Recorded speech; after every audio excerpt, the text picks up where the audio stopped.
Morning, welcome to Thurston County Board of County Commissioners agenda setting work session for Tuesday, February 23rd, 2021, 9:01 a.m. My name is Ty Menser, Chair of the Board of County Commissioners. We have Vice Chair Commissioner Gary Edwards, Commissioner Carolina Mejia, as well as County Manager Ramiro Chavez and Assistant County Manager Robin Campbell.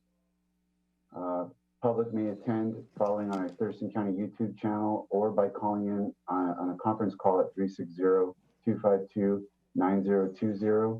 pin 1234. First up on the work session agenda is item 1, COVID-19 update.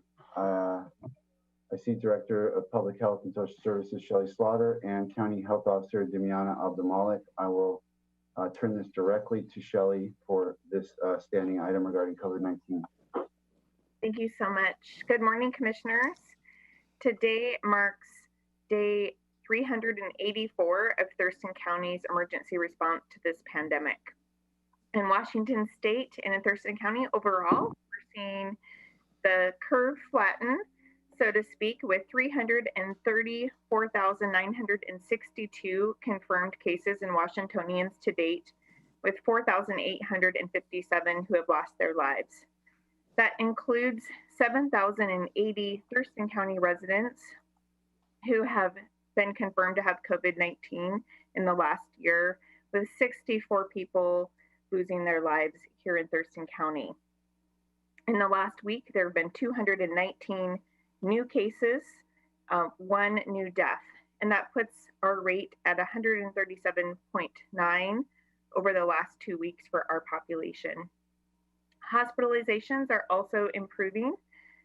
To date, 339 Thurston County residents have been hospitalized. 2 people were newly hospitalized in the last week. Our hospital capacity is currently 89.3% in the Western region, with 10% of those beds occupied by COVID patients and 14.5% of our regional ICU beds occupied by COVID patients. Our testing positivity rate has also declined. It's 4.9%, which is good news to be below 5%. Just as a reminder, we do have regular testing available in Thurston County.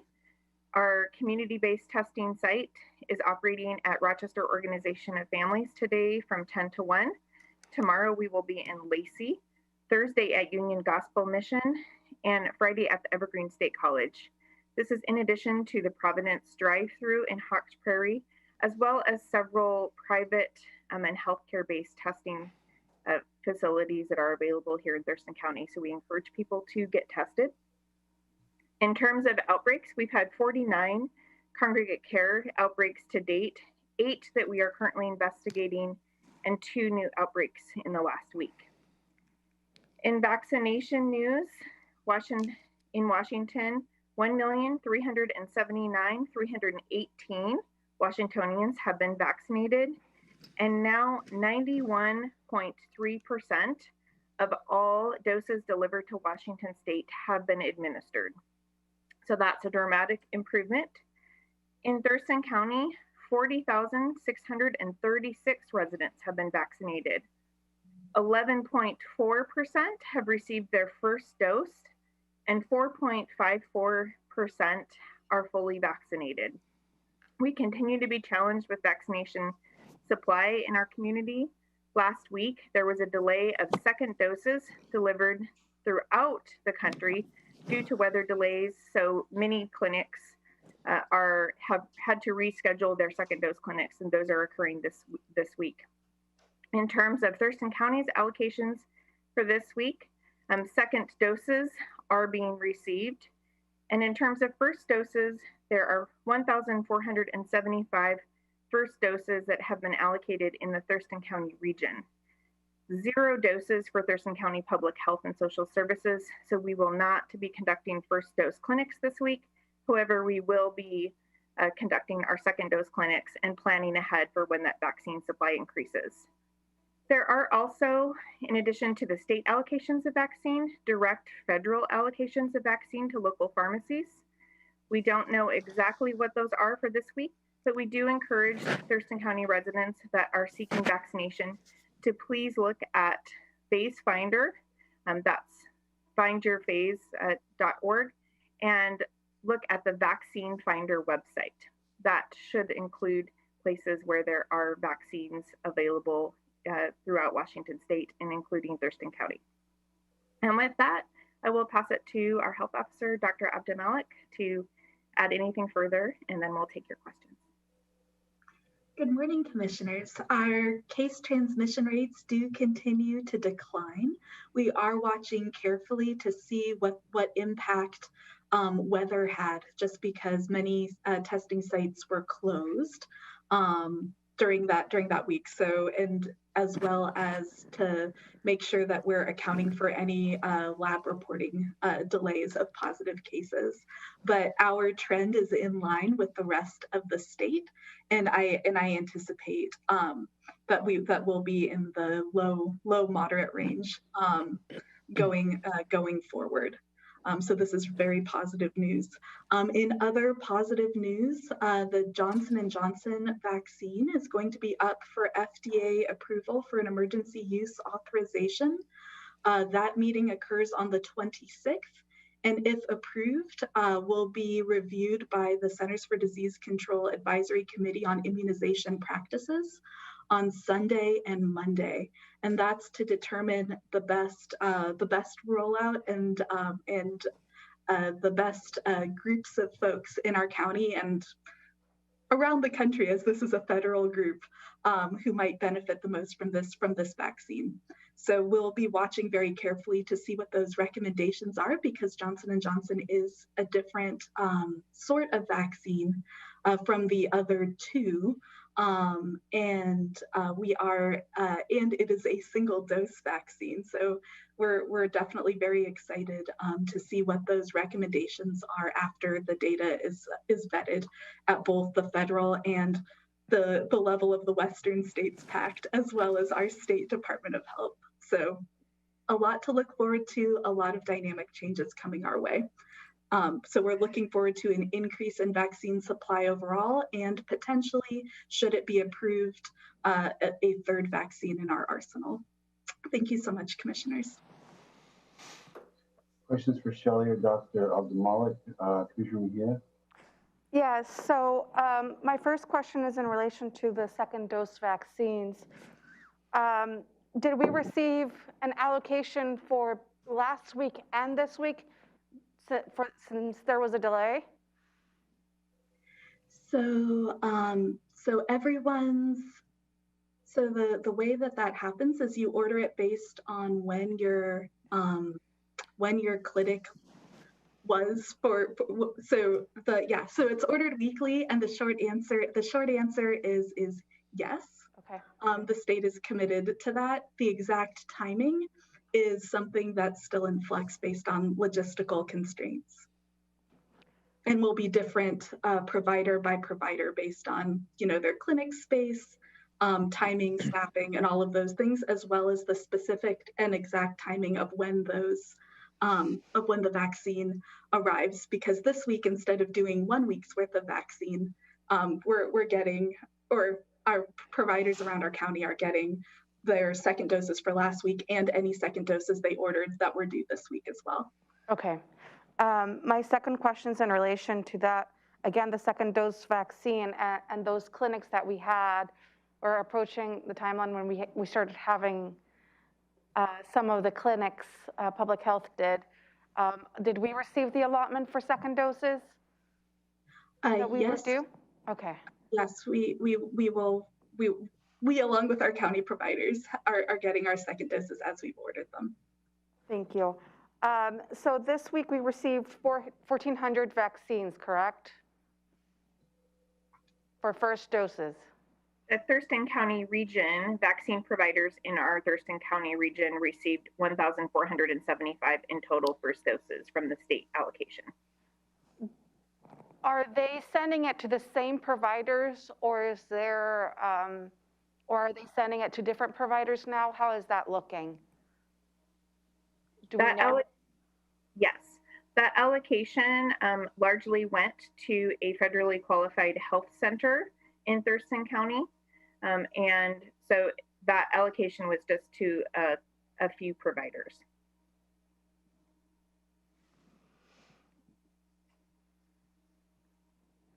Thank you. Commissioner Edwards?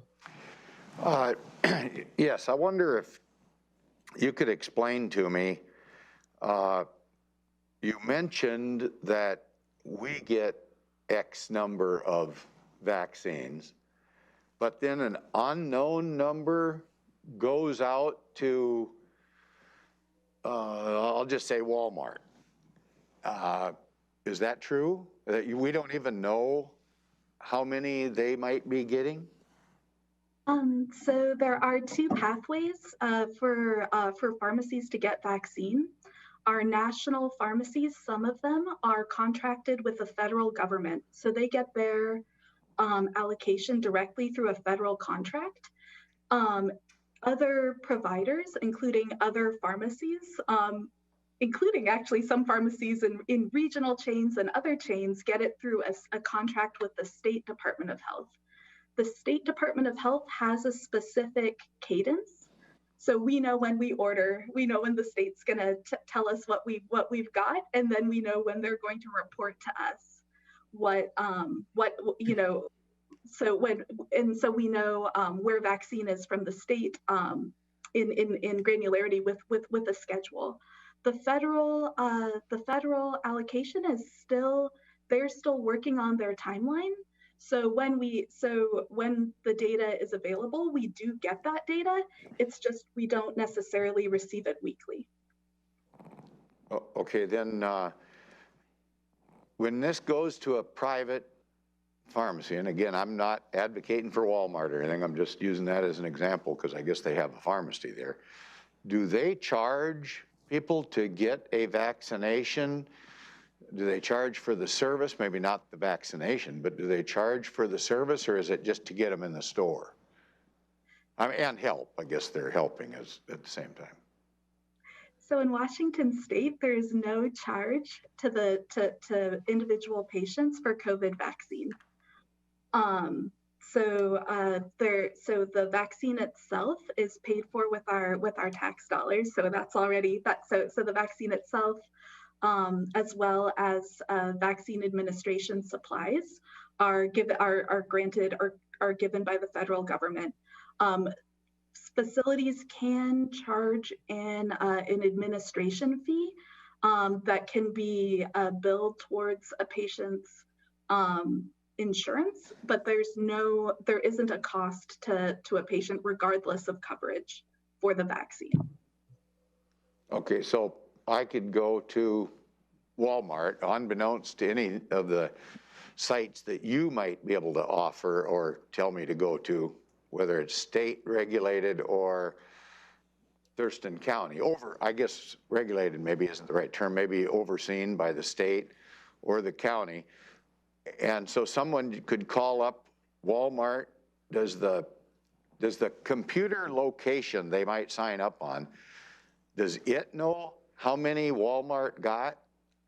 So they'll have an idea they want to get in line over there at Walmart?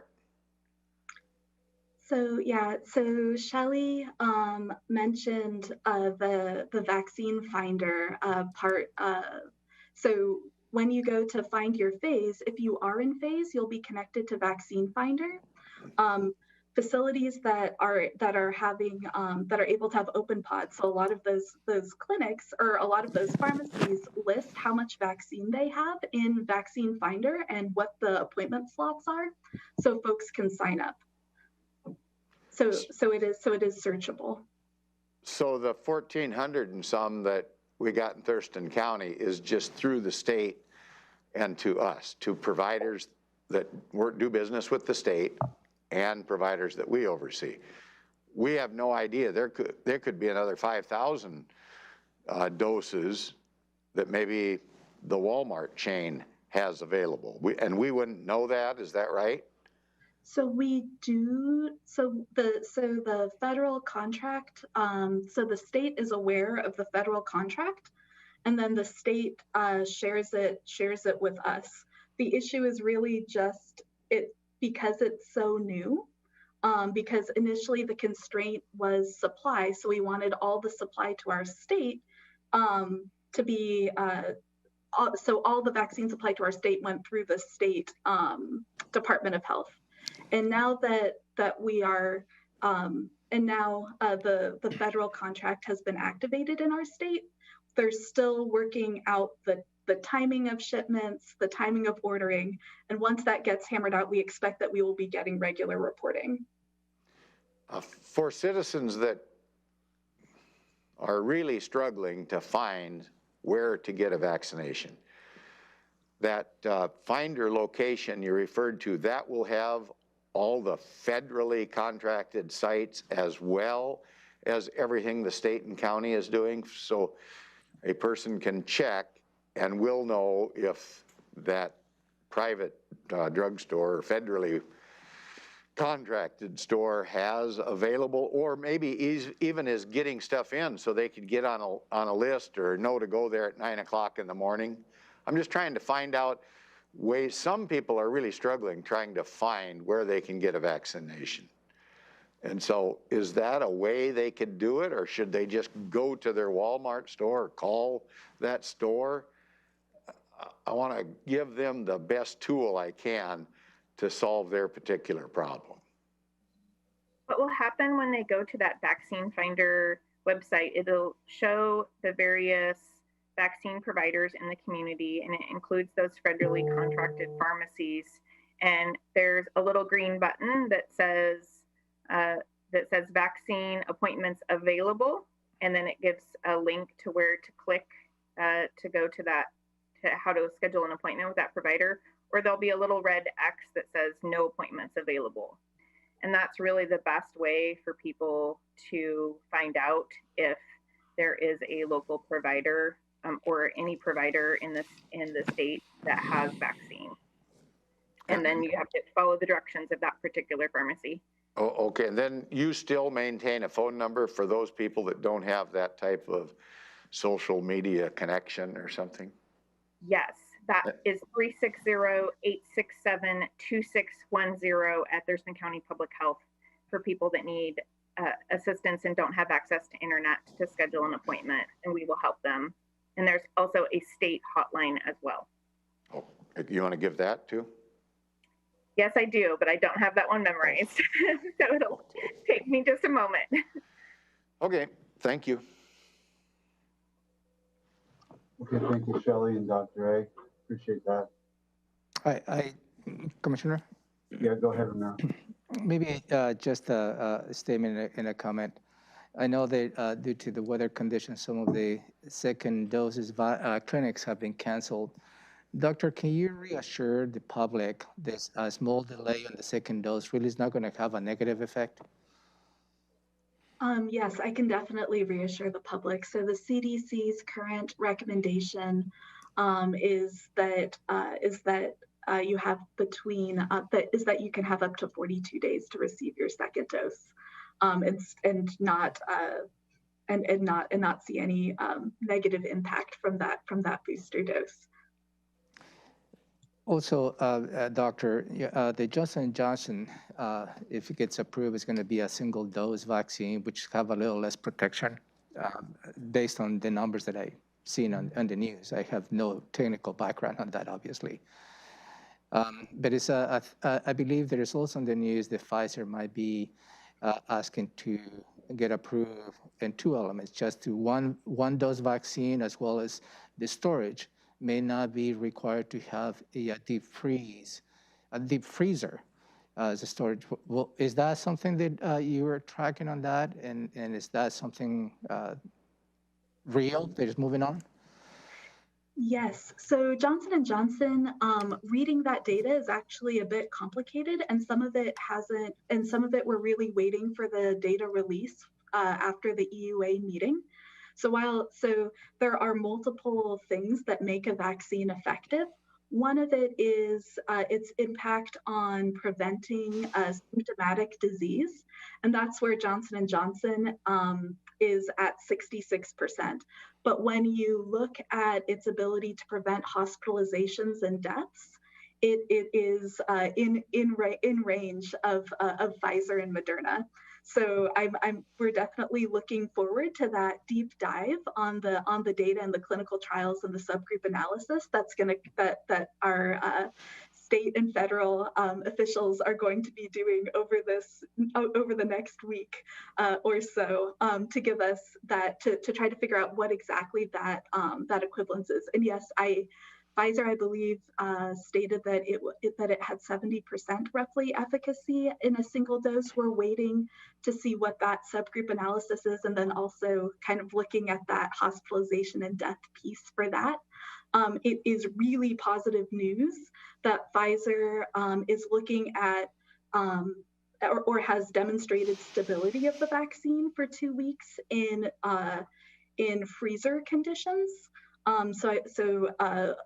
Roughly negative 25 degrees Celsius, as opposed to the negative 60 to negative 80 degrees Celsius. And that'll make it much easier for providers to dispense, as this is a similar temperature range compared to vaccines that are currently used that are frozen. So yes, I'm definitely following all of this with great interest.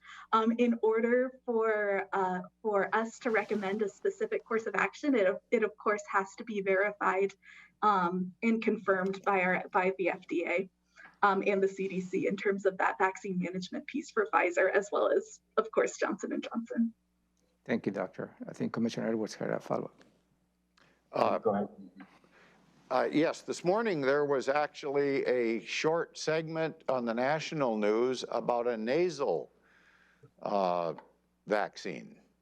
So any updates on that? That did not need to be refrigerated. So I will have to do a deeper dive into that. Thank you. Well, I would really like to hear something about it if you're aware of it, so that people have the possibility of hope, I guess. I also just wanted to share that I did find that number for members of the public who are interested in the Washington State Department of Health COVID-19 hotline, which can help people with vaccine as well. And that number is 1-800-525-0127.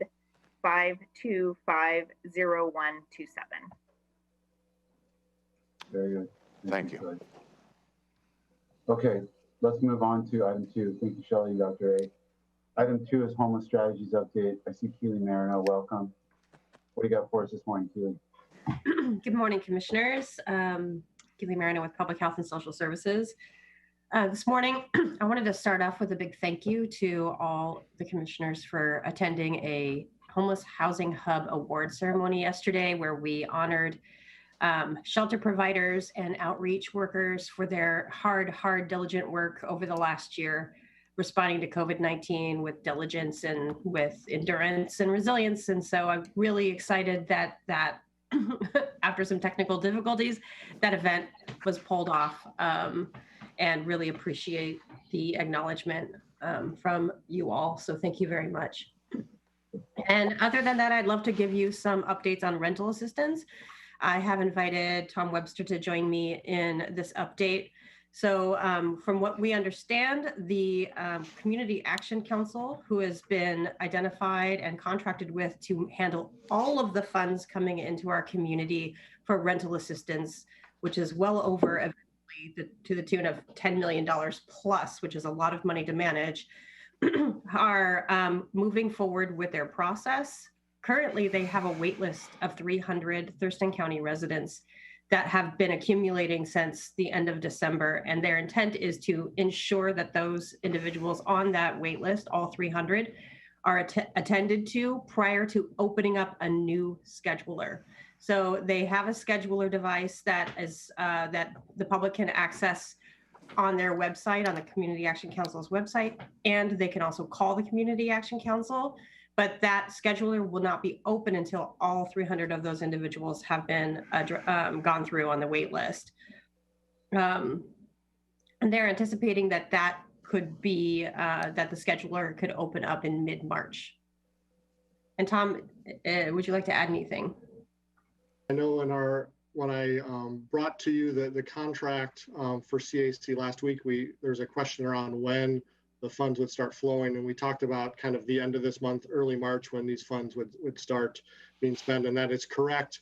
However, they are going to be going to those folks on the wait list, so it won't be as visible to the public. So wanted to make sure there was clear for the public and for you to be aware that the mid-March date is when we expect kind of this to open up to the public and the scheduler to be available.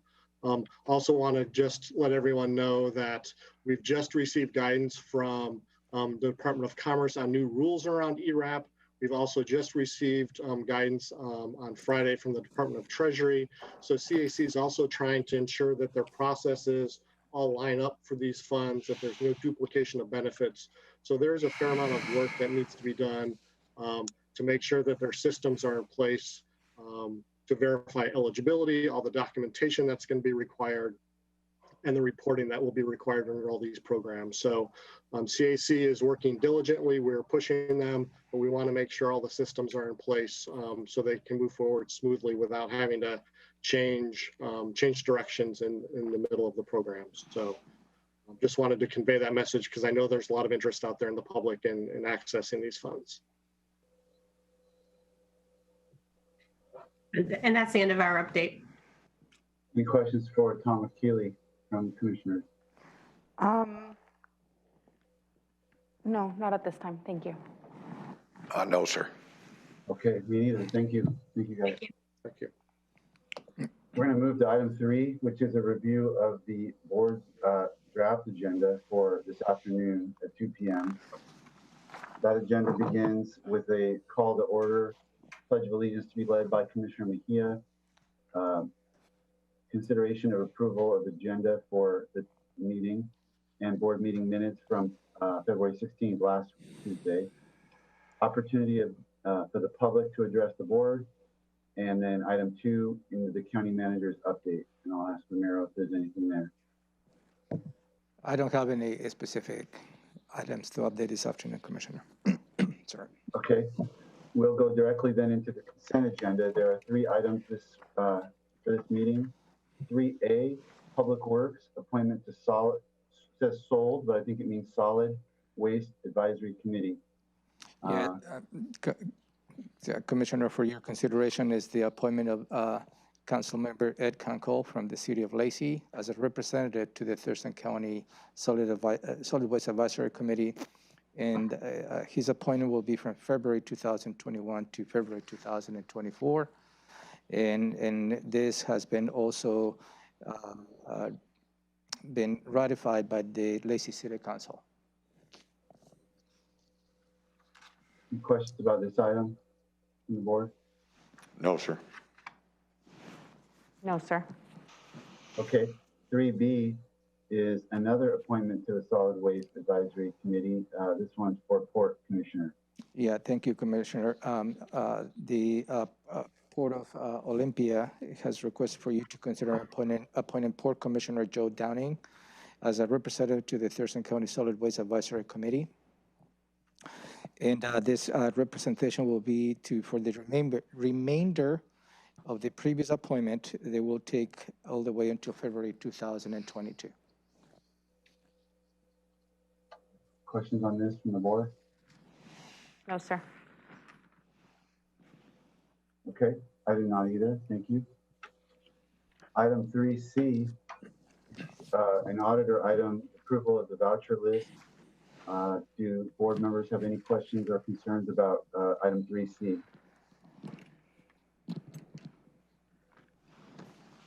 Hearing nothing. Okay. Then item 4 is an auditor item, set public hearing to change precinct boundaries. Yeah, thank you, Commissioners, for your consideration is to set a public hearing for Tuesday, March 23rd, 2021 at 3 in the afternoon, this building or soon thereafter. It is ready for you to receive public testimony on the proposed changes of precinct boundaries.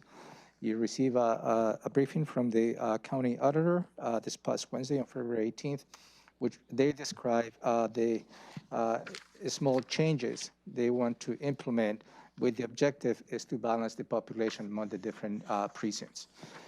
If you have any questions, let me know. And I think a representative from the auditor's office is also available. Commissioner Mejia, anything on this? No questions. Commissioner Edwards? No, sir. Yep, me neither. That was very clearly explained at our briefing. So let's go to item 5, under Commissioners, extending the local declaration of emergency for COVID-19. Yeah, you did not review this item last week, Commissioner. This is a new item for your consideration this afternoon. The current declaration by the Board of Local Emergency ends on February 28th, 2021. And for your consideration is to extend this local emergency through October 31st, 2021. The terms and conditions has not changed. It's just an extension of the current emergency. My hope is by October 31st, this will be your last extension of the emergency, and hopefully we can move on the normal business. My recommendations for you to consider extending this local emergency. Questions about this item? No questions. No, sir. Okay, very good. None here either. So this will be on this afternoon's agenda, 5A. Item 6, essential services.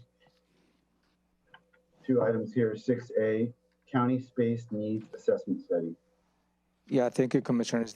You reviewed this item last week, and for your consideration is to amend the current contract that we have with Thomas Architecture Studios for $138,350 to do an extension of the space assessment here at the courthouse. Back in your planning session in January, that was one of the elements that we discussed. And the purpose of this space assessment is how the current conditions have changed the needs of the space here in the courthouse, particularly related to telecommuting. Telecommuting has been part of our business for the last 10 months, if not thereabouts. And I believe the telecommuting and teleworking is going to be part of our future business as well as how we provide services to our citizens. So the question is how that really is going to be affecting the space needs moving forward. And I believe that is one of the items we discussed with the board back in the planning session in January. Okay, questions about this item? Yes, I will have. Go ahead, Commissioner Edwards.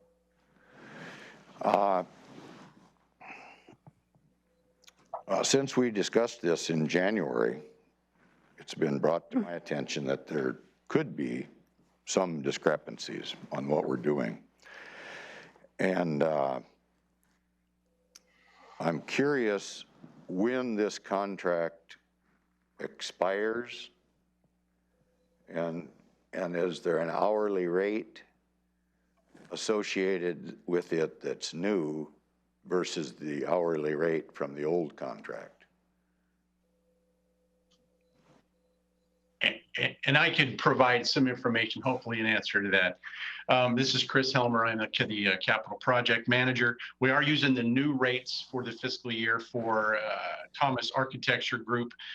We have done a pretty detailed scope of work with them to outline exactly what it is we're going to be completing here. We are using, amending and updating the older studies that were already completed.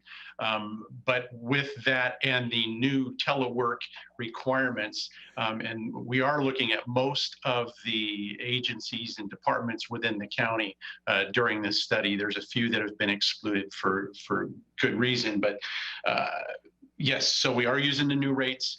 We have, this is a negotiated cost for this particular contract, and the term of the contract at this point is August, depending on the notice to proceed date that we provide them. When you say a negotiated rate, was that done through RFP? So this was an on-call contract that we're actually amending to use here for this particular effort. And so the rates were negotiated at that time, but because we switched over fiscal years, the rates have changed and those new rates are being used for this particular study. And that's being done without going out for a bid, is that right? That's correct. We're attaching this to an existing contract that was already negotiated. And let's see, when would that contract expire if we did not extend it? the contract that we're attaching to does not expire. I believe we have another year or so on that contract. I'd have to get you the exact date. The term of the amendment to that contract for this effort is August 30th of 21, but that is not the expiration date of the contract that we're amending. Excuse me. And I'm going to use the courts as an example.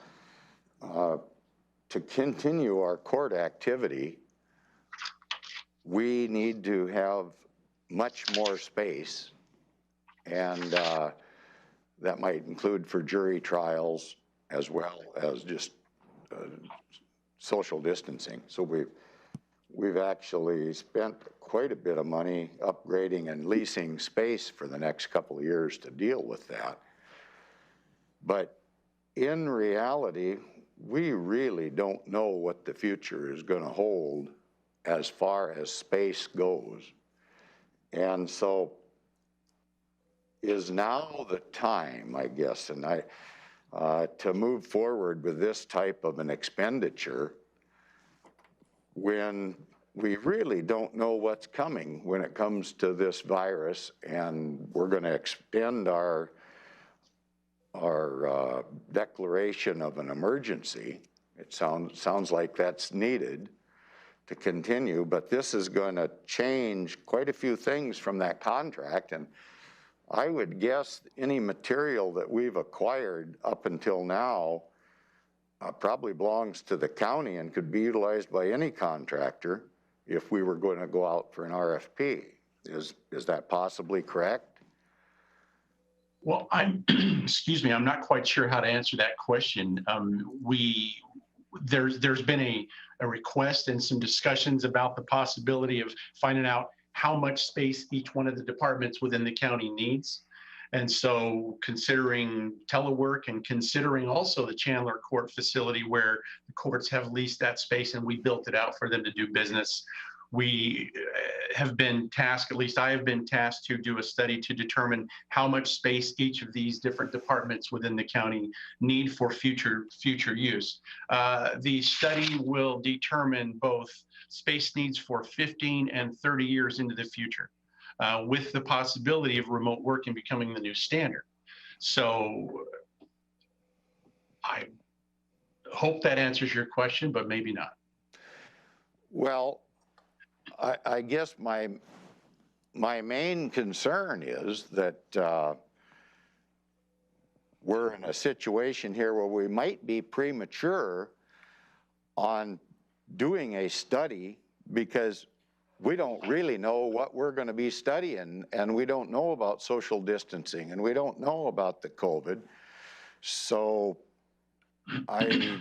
initially, I don't think this ought to be on for, at least it shouldn't be on for today until we have some extensive discussions about how this is going to affect things in our community. I'll go to Ramiro's. I think Robin had her hand up first. I'm sorry, who did? Robin had. I'm happy Robin. to Okay, defer sorry. to you, Ramiro. I missed Go that. ahead. Well, let me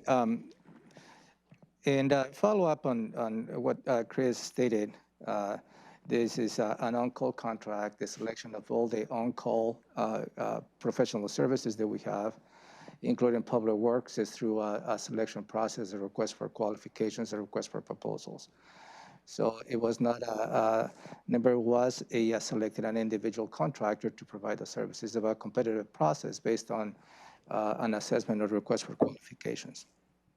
It's not unusual to amend a contract based on the new rates, because as we have businesses that we provide here in the county increase with inflation. So it's not unusual to get into that process, as we have processed many contracts in the past on the same circumstances.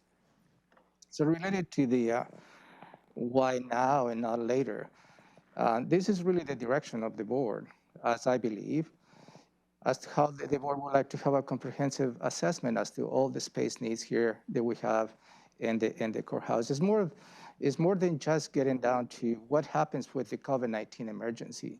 is looking forward into the future beyond the emergency that hopefully will end by October 31st. But also is how the telecommuting really is going to be affecting the space needs here in the county. Because some of the assumptions that we made on the space needs 2 years ago may no longer be applicable. And that is, I believe, the direction of the board that you tasked staff to bring this item before you. So related to time, what not today and what not later, that is something the board needs to discuss in terms of when do you need this information to make some decisions as to how potential projects and potential strategies to address the space needs in the county you would like to take.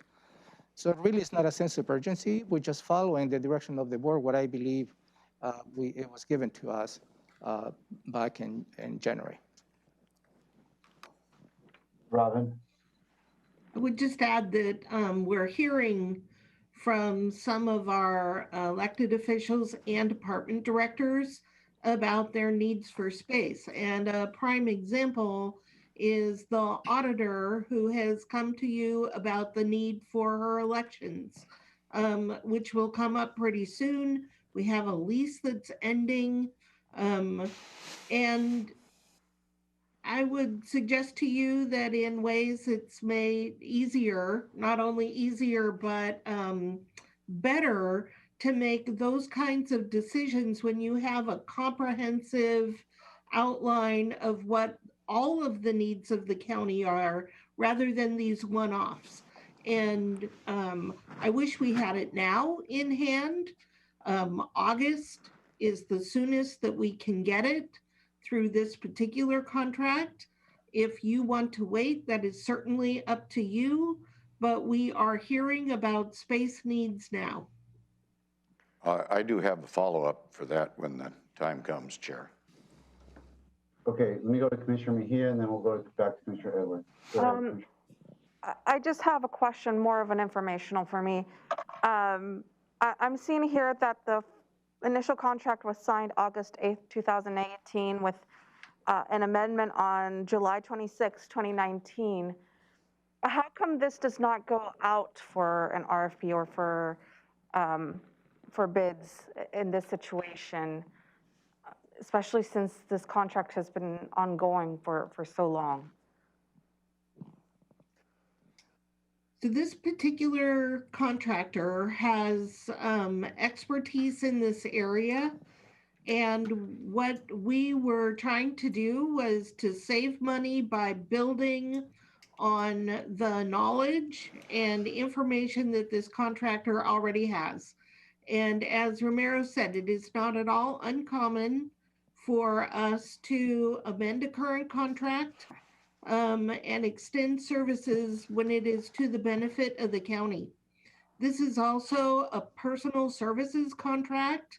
The county favors a competitive process, but we are not legally bound to go out to bid for personal services.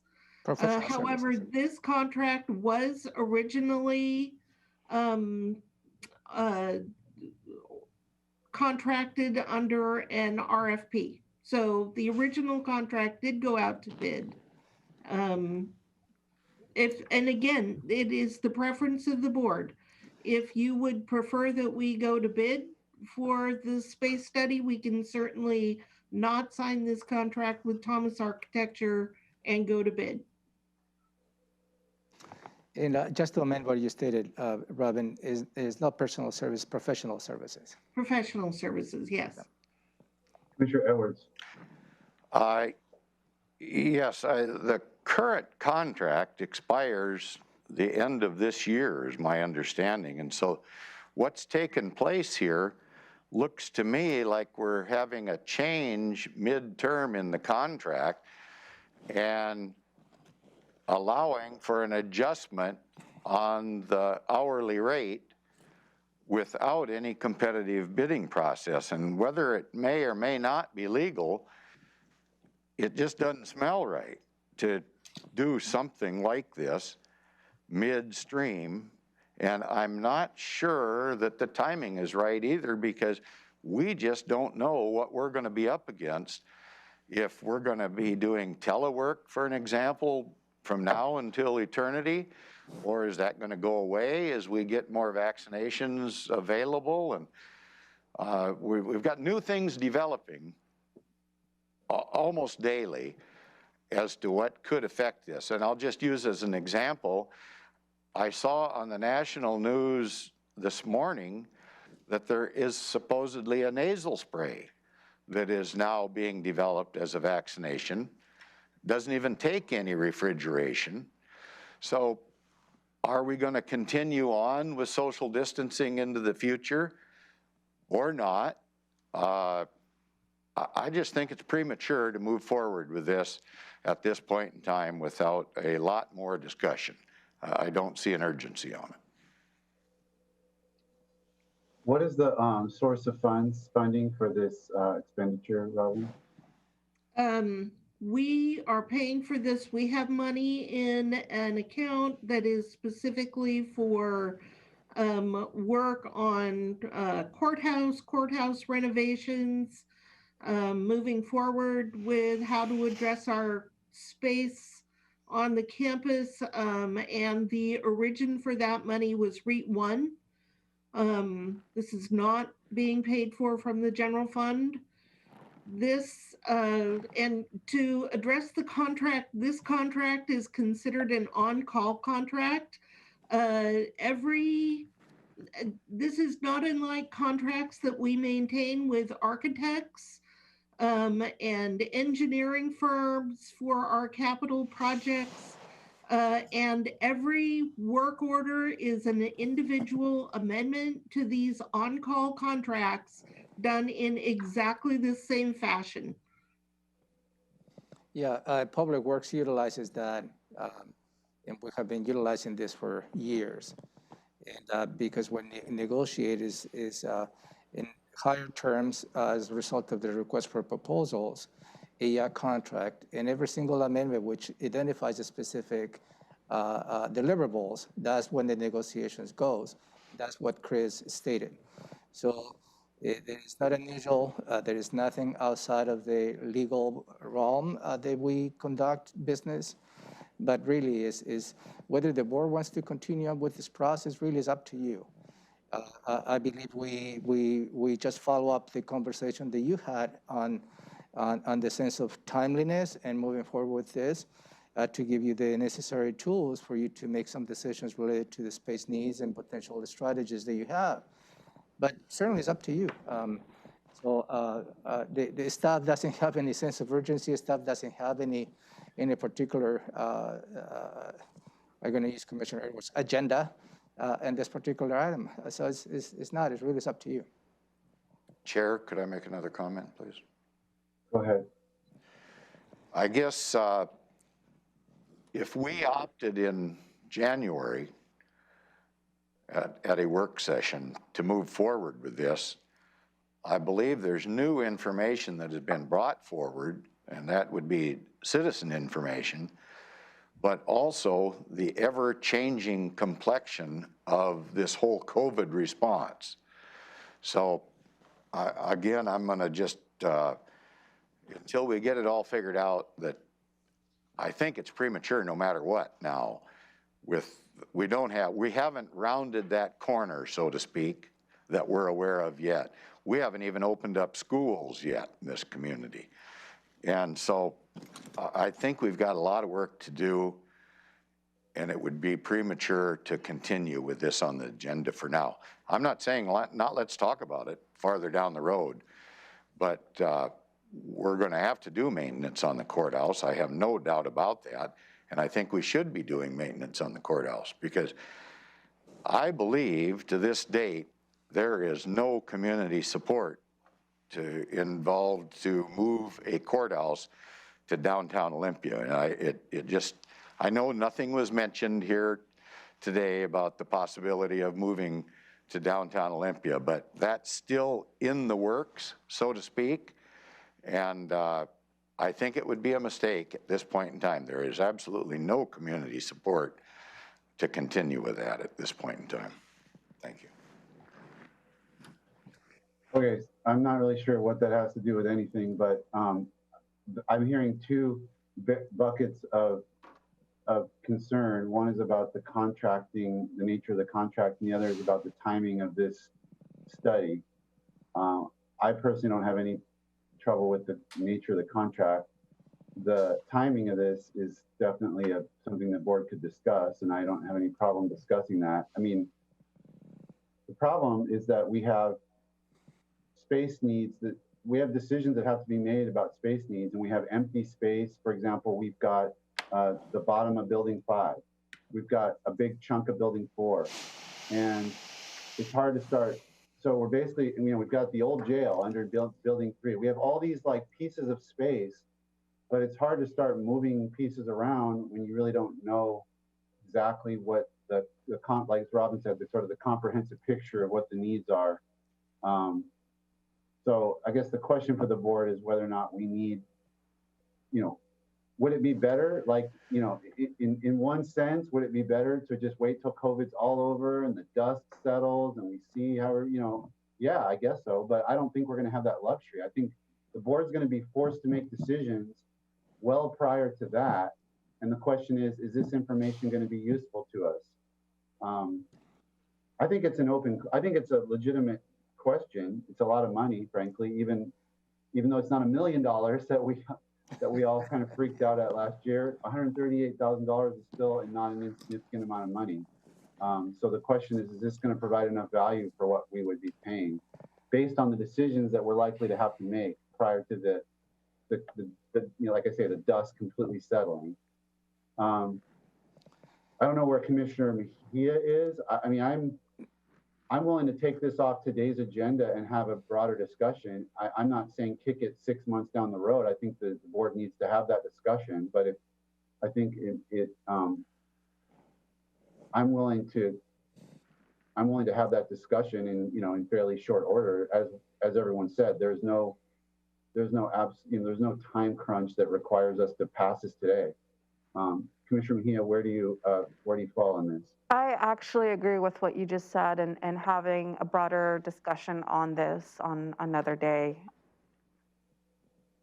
Okay, well, it sounds like we have consensus to remove it from today's agenda and then to put it on either a work session or another agenda setting commissioner piece in the very near future. Thank you. Okay, thank you. Let's go to 6B, which is resolution and call for sealed bids for solid waste facilities, SCADA system upgrade. Thank you, Commissioners. You reviewed this item last week, and this particular item is related to upgrade the existing SCADA, I think that's how you pronounce it, which is the supervisory control and data acquisition system. They will help us manage all the operations within the waste and recovery center associated with the solid waste. And the estimated cost of this project is $800,000 to $1.1 million, and those will be paid with the solid waste tip and fees. This proposal is just to secure bids, and at some point we'll come back with a lower bid for you to take further action related to approving the contract. Commissioner Mejia, anything on this item? No, sir. Commissioner Edwards. Only that we have discussed this numerous times over the last couple of years, and looks like this is the process to move forward to fix it. Thank you. Okay, thank you. I don't have anything on 6B. That brings us to the last substantive item for this afternoon's agenda. It's under Information Technology, Microsoft Premier Services Agreement. Yeah, thank you, Commissioners. This also, you reviewed this item last week, and this is really for you to consider waiving the competitive bidding requirements for professional services to sign an agreement with Microsoft to provide Microsoft Premier Support Services, and not to exceed $73,780. As you know, the county uses a Microsoft suite of applications to conduct our daily business. And Microsoft Corporation is the only organization that can provide that type of technical support. And that is the reason why we like for you to consider waiving the competitive bidding requirements for professional services.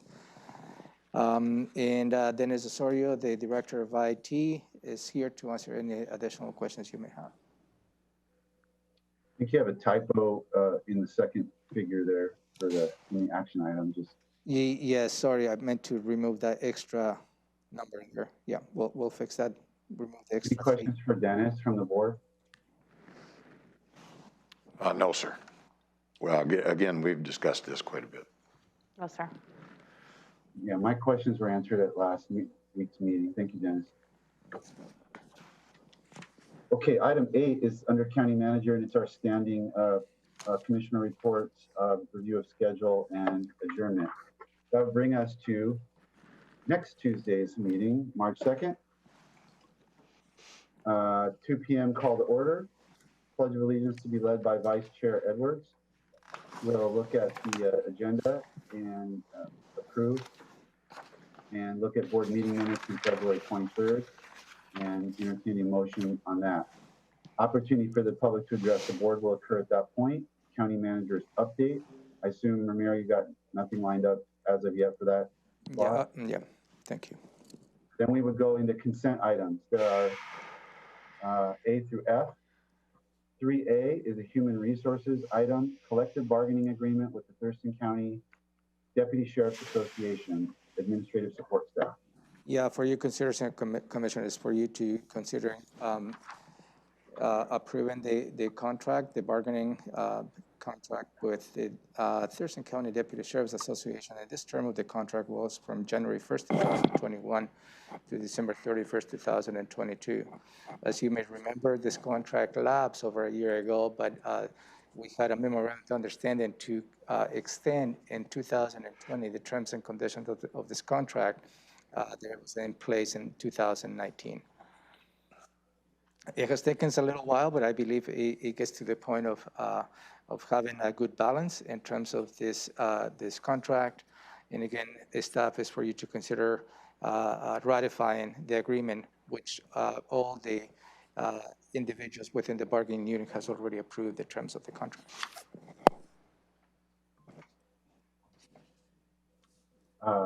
Okay, Commissioner Mejia, anything here? No questions. Commissioner Edwards? Not at this time, sir. Okay, I'm good to go. Item 3B, extension to franchise for Sprint Communications Company, LP. Yeah, thank you, Commissioners, for your considerations to extend the existing non-exclusive franchise telecommunications agreement with Sprint, and I think is evolving into a T-Mobile as part of the merger. As a little bit of background on the agreement with this company, we executed a couple of extensions in the past year, in the last couple of years. And with the current extensions for the board is to consider extended to December 31st, 2022. And that will give us time to address the terms of this particular franchise agreement, which is aligned to the Thurston County Code, chapters 13.6 and 13.92. And as you are, we'll be considering whether you like to continue to keep this item on your docket. You had a briefing related to the docketing process, and the telecommunications part of the Thurston County Code is up for review.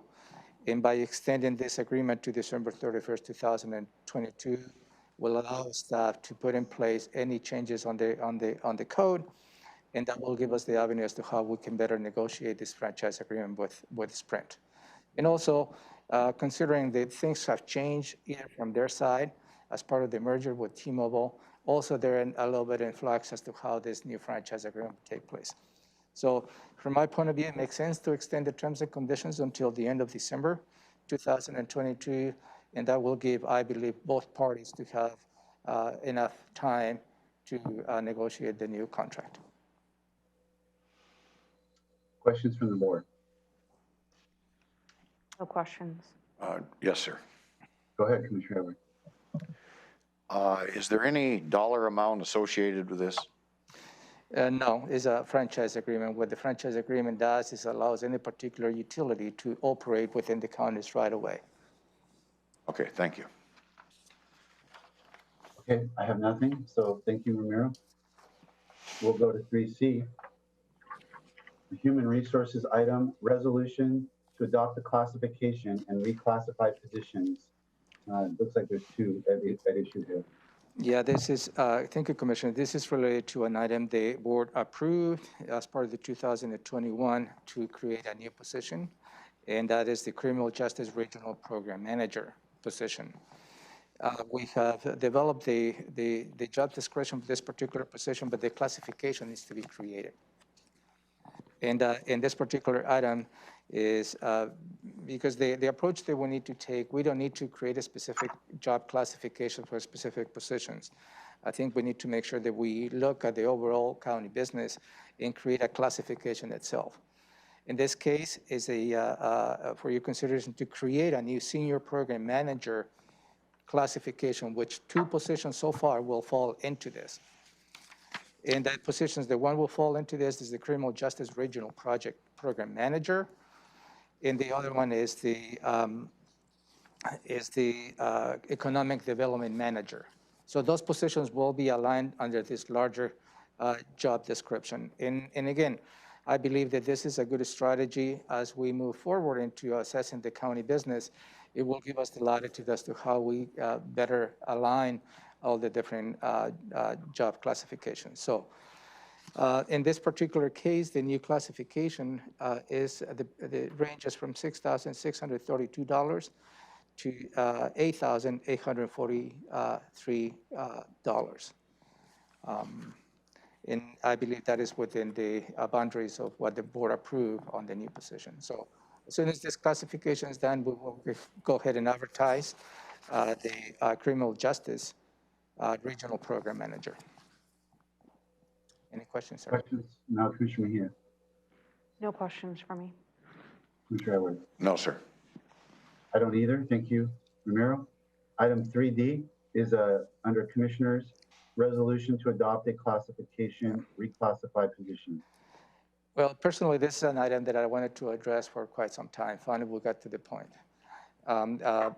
Thurston County, for some reason, over the years, we do not have an actual position called clerk of the board for the Board of County Commissioners, as unlike probably 37 other counties do. So as we go through the process, I asked HR to look into the requirements of creating a specific position that is actually does the functions of the clerk of the board, because the administrative assistant 2 positions that is currently, that individuals hold, serving as the clerk of the board, the functions doesn't really align to the functions that it is required to provide in front of the board.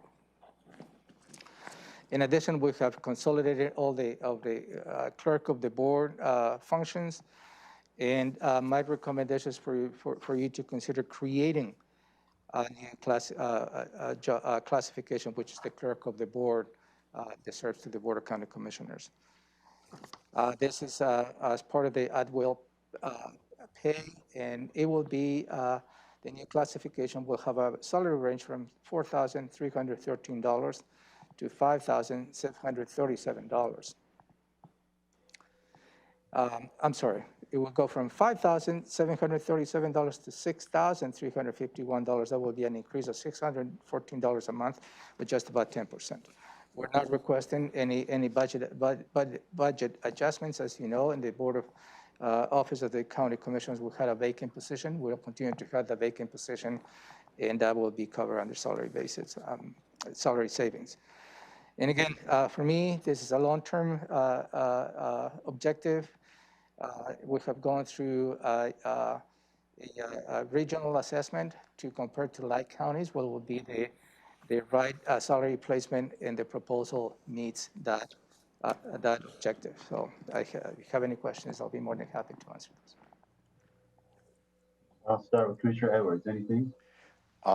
Yes, I have one question for the county manager, and that is I thought there was a move afoot to do a consolidation of the Board of Health clerk as well. Does that have anything to do with this, or is that still on track? Yeah, it's all that. In fact, the consolidation has occurred, and the individual who's serving as the clerk of the board for the Board of County Commissioners has already started taking the activities to serve as the clerk for the Board of Health. And is that additional duty assignment, if you will, reflected in the pay scale? Yes, sir. Okay, I have no further questions at this time. Commissioner McGinn. What's the current vacant position for the Board of County Commissioners? Is the administrative assistant 1 as the front desk. Okay. Okay, I have nothing either, so let's move to item 3E, Community Planning and Economic Development, appointment to the Agricultural Advisory Committee.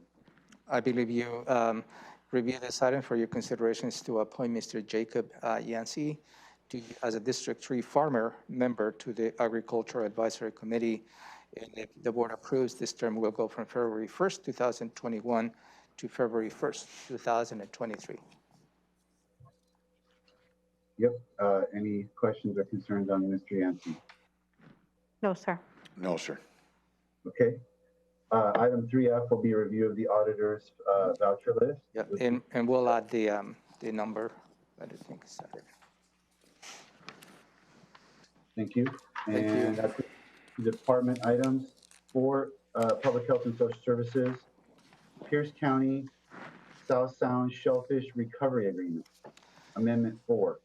Yeah, thank you, Commissioners. This is for your consideration. This Amendment 4 extends the existing agreement that we had with Pierce County. Pierce County is the one who provides funding to Thurston County as well as the Thurston Conservation District.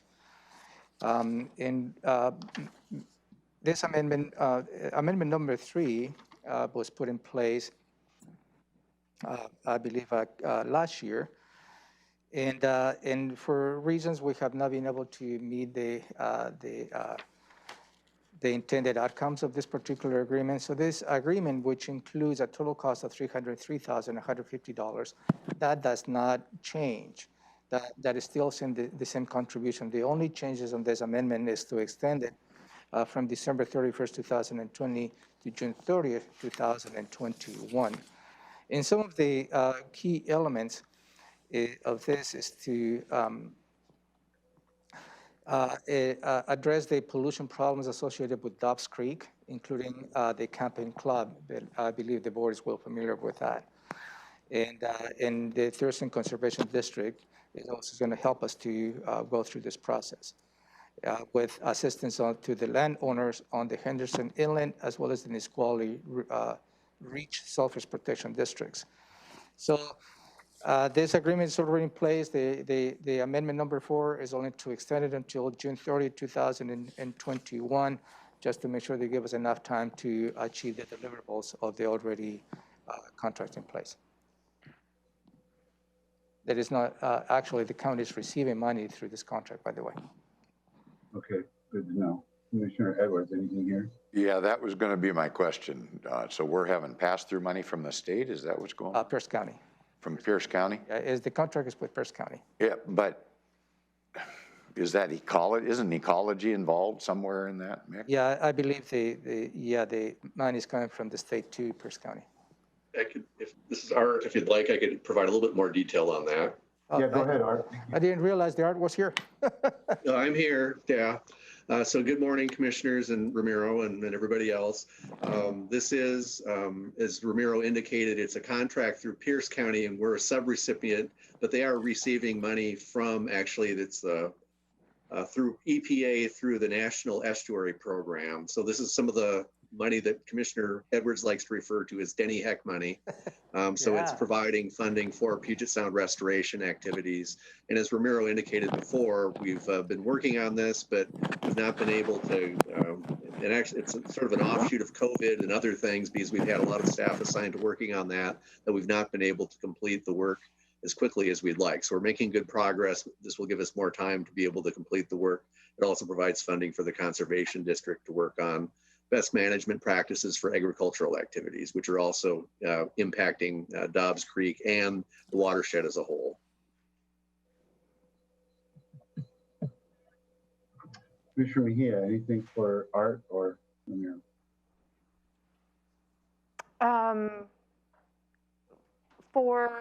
On here, it says, so do not revise the duration of the agreement amount by more than 10%. So it kind of just leaves it open since there's no actual figure amount. So what it does is that it continues the existing contract that Ramiro indicated. So that's about a $300,000 contract. And what this does, the way the recommended action is that if there's some sort of minor amendment that's necessary in the future, then this would allow our director to be able to sign that without having to come back before you. That's fairly standard in these sorts of contracts, because for minor things, it's, we just, we believe that Shelley and staff could be able to review that and make sure that it's adequate. So rather than coming back to you, we would just ask that you give her that authority. Can we put the figure on here of the amount, Ramiro? Would you like to see on the action the dollar amount? Yes. Yeah, we can add that. Is that okay with Commissioner Edwards? Mm-hmm. The chair? Yep.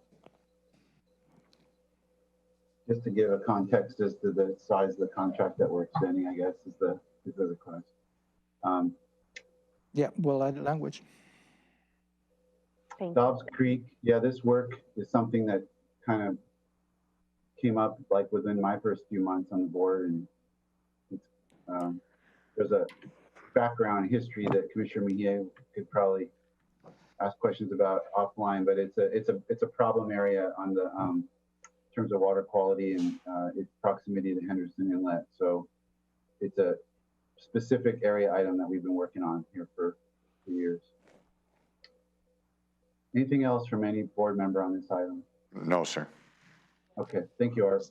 Yep, so we'll work on getting that action modified. And then if anybody has questions about the history of stuff, I'd be happy to try to answer that offline. That'd be great. Thank you. Have a good day. Thank you, Art. We're going to Public Works. Item 5A is a resolution and call for sealed bids for Yelm Highway and Meridian intersection improvements. Yeah, items 5A and 5B are related. The first item, 5A, is for you to consider authorizing the county engineer to secure bids for the intersection improvements at Yelm Highway and Meridian Street. The proposed project is to build a roundabout at this intersection. This current intersection is a stop intersection, a stop sign intersection, and in one way is a T intersection. And for some of us who travel this particular intersection, a roundabout will be very welcome related to this particular item. So this project is estimated to cost about $2,198,000, and we are receiving close to $1.3 million from the federal funds, which is the Surface Transportation Program, also known as STP. So item number 5A is to the board authorized to secure bids. And at some point when we secure the bids, we'll come back to you for you to consider authorizing a contract with the low bidder after everything checks. And item 5B is the mechanism in which we authorize the Public Works Director to sign the local agency agreement and the project prospectus. Those are the two documents needed to secure the federal funding. Is for $1.3 million. I believe we have staff from Public Works here to answer any questions. Okay, so it'll be questions regarding either 5A or 5B. Commissioner Mejia. No questions for me. Thank you. Commissioner Edwards. No, sir. Okay. I don't think I do either. Thank you. No. Thank you to the Public Works folks for being here this morning. We'll go to 5C, a resolution to apply for grant from the Salmon Recovery Funding Board. Yep. And again, this is an effort related to the The fish barrier enhancement program, the board has authorized to move forward in addressing all the fish barrier constraints here in the county. And the staff, although the board has has allocated real estate excise tax money on a yearly basis in the order of $2.5 million. Obviously, that's not enough to deal with the many culverts that we have in the county. So staff of Public Works has been very diligent to find ways as to how we can secure state and federal grants to supplement some of the projects they're funded by the real estate excise tax too. In this particular case, it is unusual. It requires for the board to be at resolution to authorize the application for a grant of $100,000. But that's the requirement for the Washington State Recreation and Conservation Office. The legislative authority needs to take an affirmative action to make sure the board is tracking and committing to this grant application. And again, it's for $100,000 for Salmon Recovery Funding Board, and it goes through the Washington State Recreation Conservation Office. And again, you don't see this being by a formal resolution for the county to apply for a grant, but again, in this case, it's a requirement by the state. The staff from Public Works is here.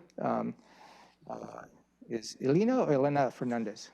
Elena. Elena is here to answer any questions.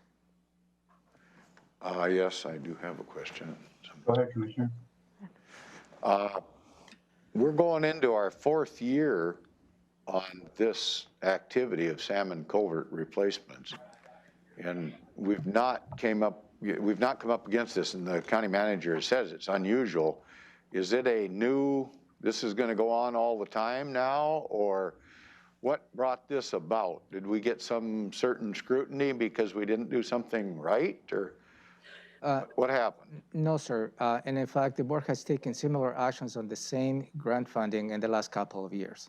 So this is not new. This is not as a result of additional scrutiny. It's just the requirements of this particular grant that requires a formal legislative action. And you have taken similar action, the board, in the last 2 years, specifically related to this grant. So it's not new. Okay, thank you. Anything, Commissioner Mejia? No questions. Me either. Thank you, Elena. Thank you. All right. That wraps up.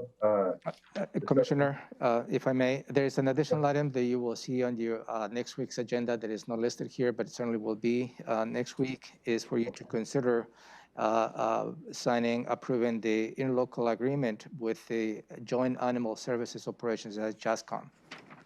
So the JASCOM, the current agreement has lapsed and is up for renewal.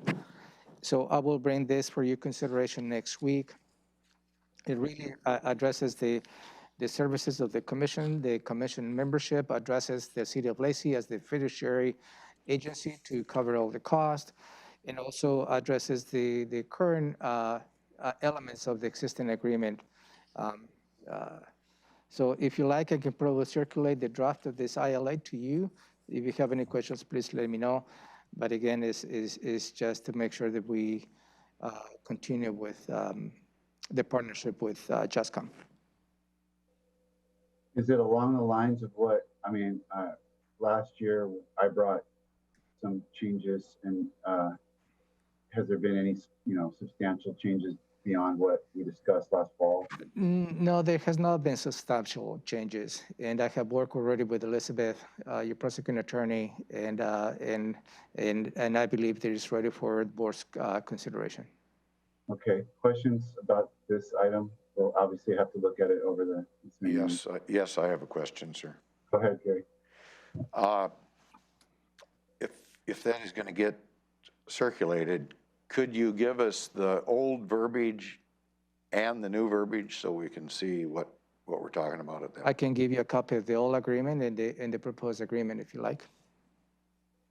Okay, could you highlight the changes in that? I don't have a version like that. we're making changes from what used to be to what is, right? Yeah, from the current agreement to the new agreement. A lot of times we do red line or something like that. I'm just trying to make it flow a little easier. Yeah, the other thing, I don't have that. It will take me time to get through that process. Certainly it will not be ready for next week. Are we under a deadline or a timeline? Yes, all the jurisdictions have already passed this local agreement.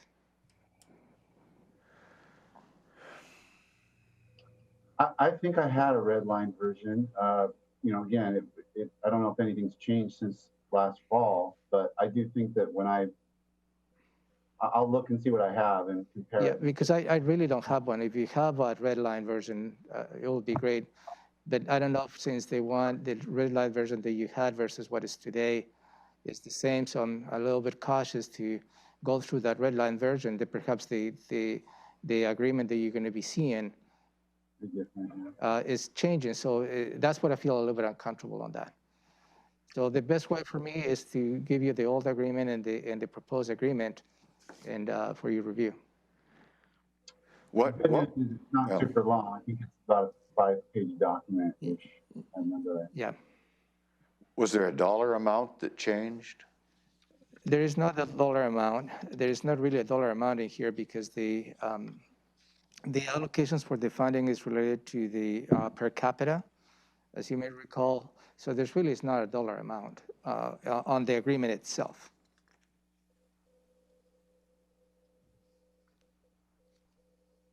Was there something in there, Ramiro, about the licensing fees and whether or not the board was gonna?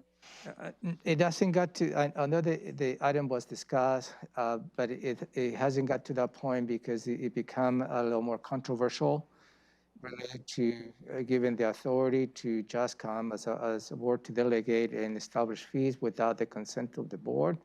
So I don't believe that is part of the agreement, but certainly that will be maybe something the JASCOM may be considering. And I will work with Commissioner Mejia as representative from the board just to bring it up to date as to what the nuances of that proposal is. Okay. Commissioner Mejia, anything on this? No questions, just that, just to reiterate what Ramiro said, that the rest of the jurisdictions have signed it already. So I will circulate the documents this week. Certainly, if the board doesn't feel comfortable in considering this next week, let me know when you're ready, if you have any comments. Does that fall under what department item? It will be under the commissioners. I will present this item on your behalf. So that'll be under like 6, and then number 7 would be county manager. Right. And we'll have, those are standing items. And no, actually will be early on the agenda. Before I think it lands on, for instance, if you see today's agenda, let me get back, where you have the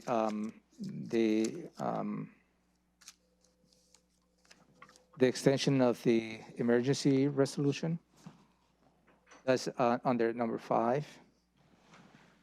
I think that's what you said, right? 5? I don't know. Is there a particular, is it going alphabetical order or something? I mean, is there a particular order? Yeah, usually on the department items go alphabetical.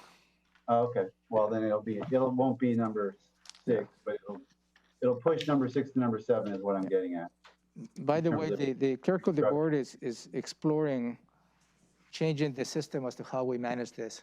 So I'm looking forward to those proposals later on. Okay. All right. Well, that's not that important. We'll have item 7 would be the standing items. We adjourn. And with that, it's 10:25. We'll take a 10-minute break and we will reconvene at 10:35 with item number 5, proclamations and awards.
In 3, 2, 1, go ahead, sir. Welcome back to the Thurston County Board of County Commissioners agenda setting work session for February 23rd, 2021. We're picking up with item 5, proclamations and awards, and clerk of the board is in the boardroom, I would imagine. Yes, good morning. Yep, right here's, yeah. Amy Davis, clerk of the board. Included in your packet is an updated proclamation schedule that includes Commissioner Menzer's preference of having no more than one per meeting. So there are no proclamations for review today, just an updated schedule. There are 3 applications for review. The first is from John Grossum and his reappointment to the Capital Area Regional Public Facilities District Board as a regional representative. The district's information, John's bio, and their current roster is attached for your review. And I will bring this back next week so you can have a chance to look that over and ask any questions. We also have 2 appointments to review for the Timberland Regional Library Board of Trustees. Kenneth Sebi applied for the vacant Mason County position and was confirmed by Mason County. His application and Mason County's confirmation letter is attached. Jasmine Dickoff applied for the vacant Grays Harbor County position and was confirmed by Grays Harbor. Her confirmation letter is attached along with her application. The Board of Trustees does have a meeting tomorrow, February 24th, and the TRL has asked that we move forward with these appointments with urgency for today, since they have been confirmed by their respective counties. And at the moment, they have only 4 of their 7 positions filled. So if you approve, I will include these 2 appointments on the agenda for this afternoon, or we can circle back next week. Are there any questions? I do not have any questions, sir. Okay, are you okay then with putting these on today? I am. Okay, Commissioner Mejia? I have no questions. Okay. And then we'll look at Mr. Grossum next week. And on the proclamations, just to clarify, I made a suggestion that if there's a really good reason to have 2, that's fine. But if there wasn't a really necessary reason, I think there were 2 examples where we kind of broke them into adjoining weeks so that we would do 1 and 1 rather than 2 and 0. Hopefully that's okay with my seatmate. Yes, sir. Okay. So just to confirm, Commissioners, you have 2 additional items for this afternoon's agenda for you to confirm. Kenneth Sebi as well as Jasmine Dickoff for the Timberline Regional Library Board of Trustees. Okay, I think that was unanimous direction, and that takes us to item 7, the PIO check-in. Good morning, Commissioners. Megan Porter, Public Information Supervisor. The only update I have for you is the Meet the Commissioners episode of Thurston County Connection was posted on Friday. It's receiving positive feedback. If the public would like to view it, it's available on the county's YouTube page as well as on our social media sites and TCTV's Channel 3. Pending any questions, that's all I have for you today. I do have a quick question. Go ahead, Commissioner. How many viewers did we get for that? I looked on YouTube, and currently there's been 50 views on it. On social media, there was more, but we're getting some likes, and the people have been sharing it. Okay. So Thank we'll you. push it a little bit more. Fridays are hard for releasing things, so we'll do another push on it and get it out there so more people can see it. Thank you. Anything on that, Commissioner Mejia? PIO? No, issues sir. for Megan? No questions. Okay, thank you, Megan. Thank you. Item 8 is legislative update. Yes, Commissioner. This is an updated report on your attachment. You'll see some that has been crossed out on the bills you've reviewed in the past. And that means that those bills are dead on this legislative session. Also, we have some bills as an update as to how they move forward within the process. And those are a little bit on the beige area. I'm not planning to go through each one of those. I do have some additional bills that I'd like to bring to your attention, and those are highlighted in red. It started on page 8.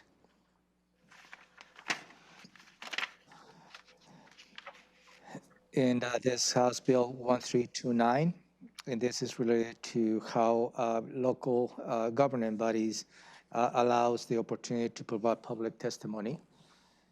There's a lot of variances on this particular bill, a lot of nuances.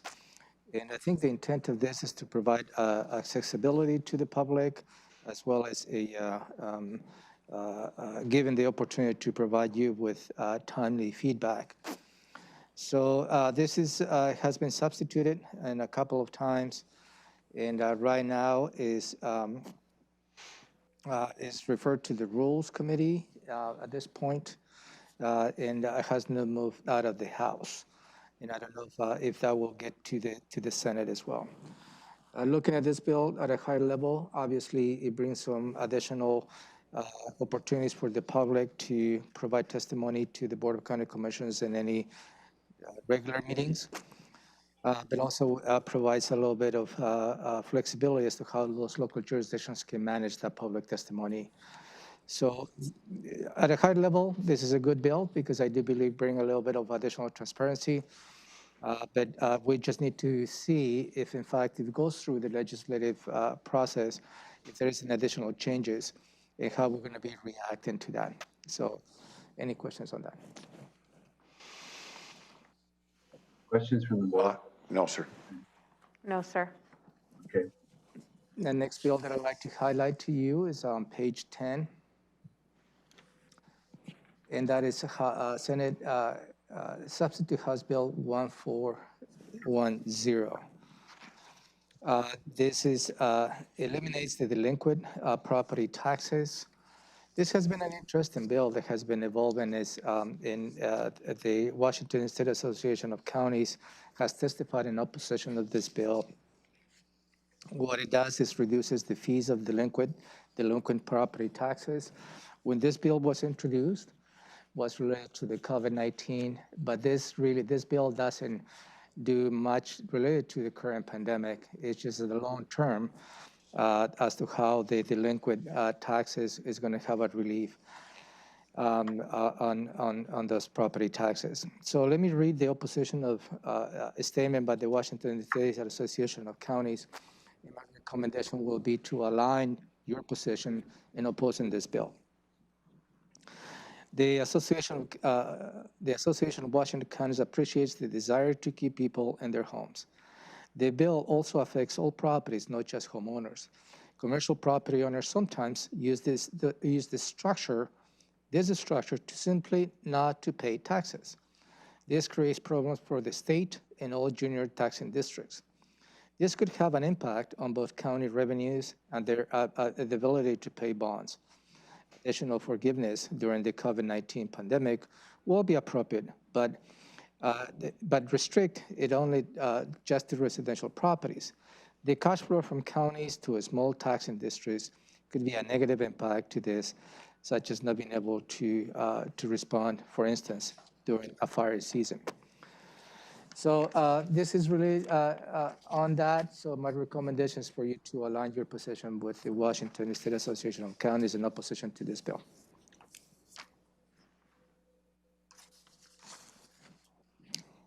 Any questions or comments? I'm good with the county manager's recommendation. Yep, I'm too. Me too. So the next Good. bill for, I'm sorry, go ahead, sir. I'm just making sure Commissioner Mejia didn't have anything there. No, I just said me too. Okay, Oh, great. yeah. Next. Yeah, the next bill that I have for you is also page 10, and that is Substitute Senate Bill 5013. And this is related to the census data. And the census data that is going to be delayed, as you know, they have a current statute. The census data and the redistricting needs to be filed within 8 months of receiving the census data in normal circumstances. Would have received the data in January of 2021. That's not occurring.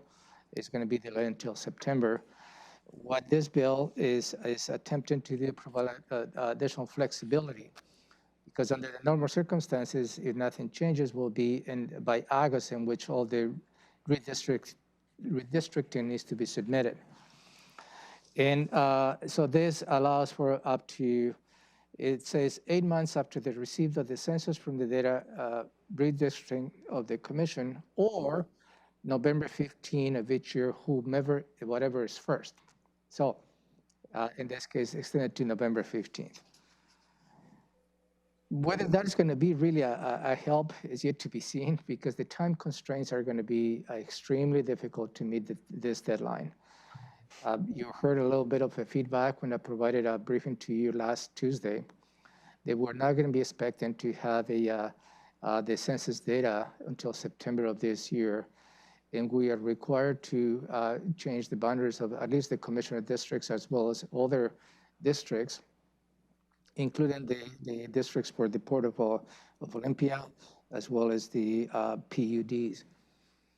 And that has put a little time constraint. The approach that I proposed to you last Tuesday was going from the staff level.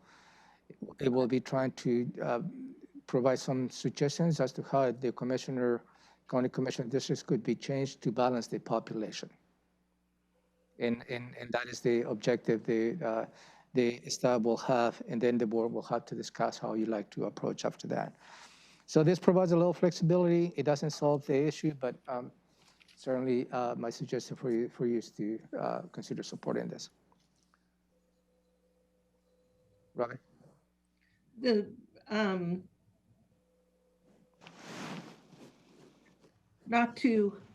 With all due respect to the county manager's position on this bill, if we receive the information in September or later, as is currently looking, it would be impossible for us to do this work by November 15th. And at this point in time, I don't know if we've talked to the county auditor on her position on this bill, but I would like to hear that.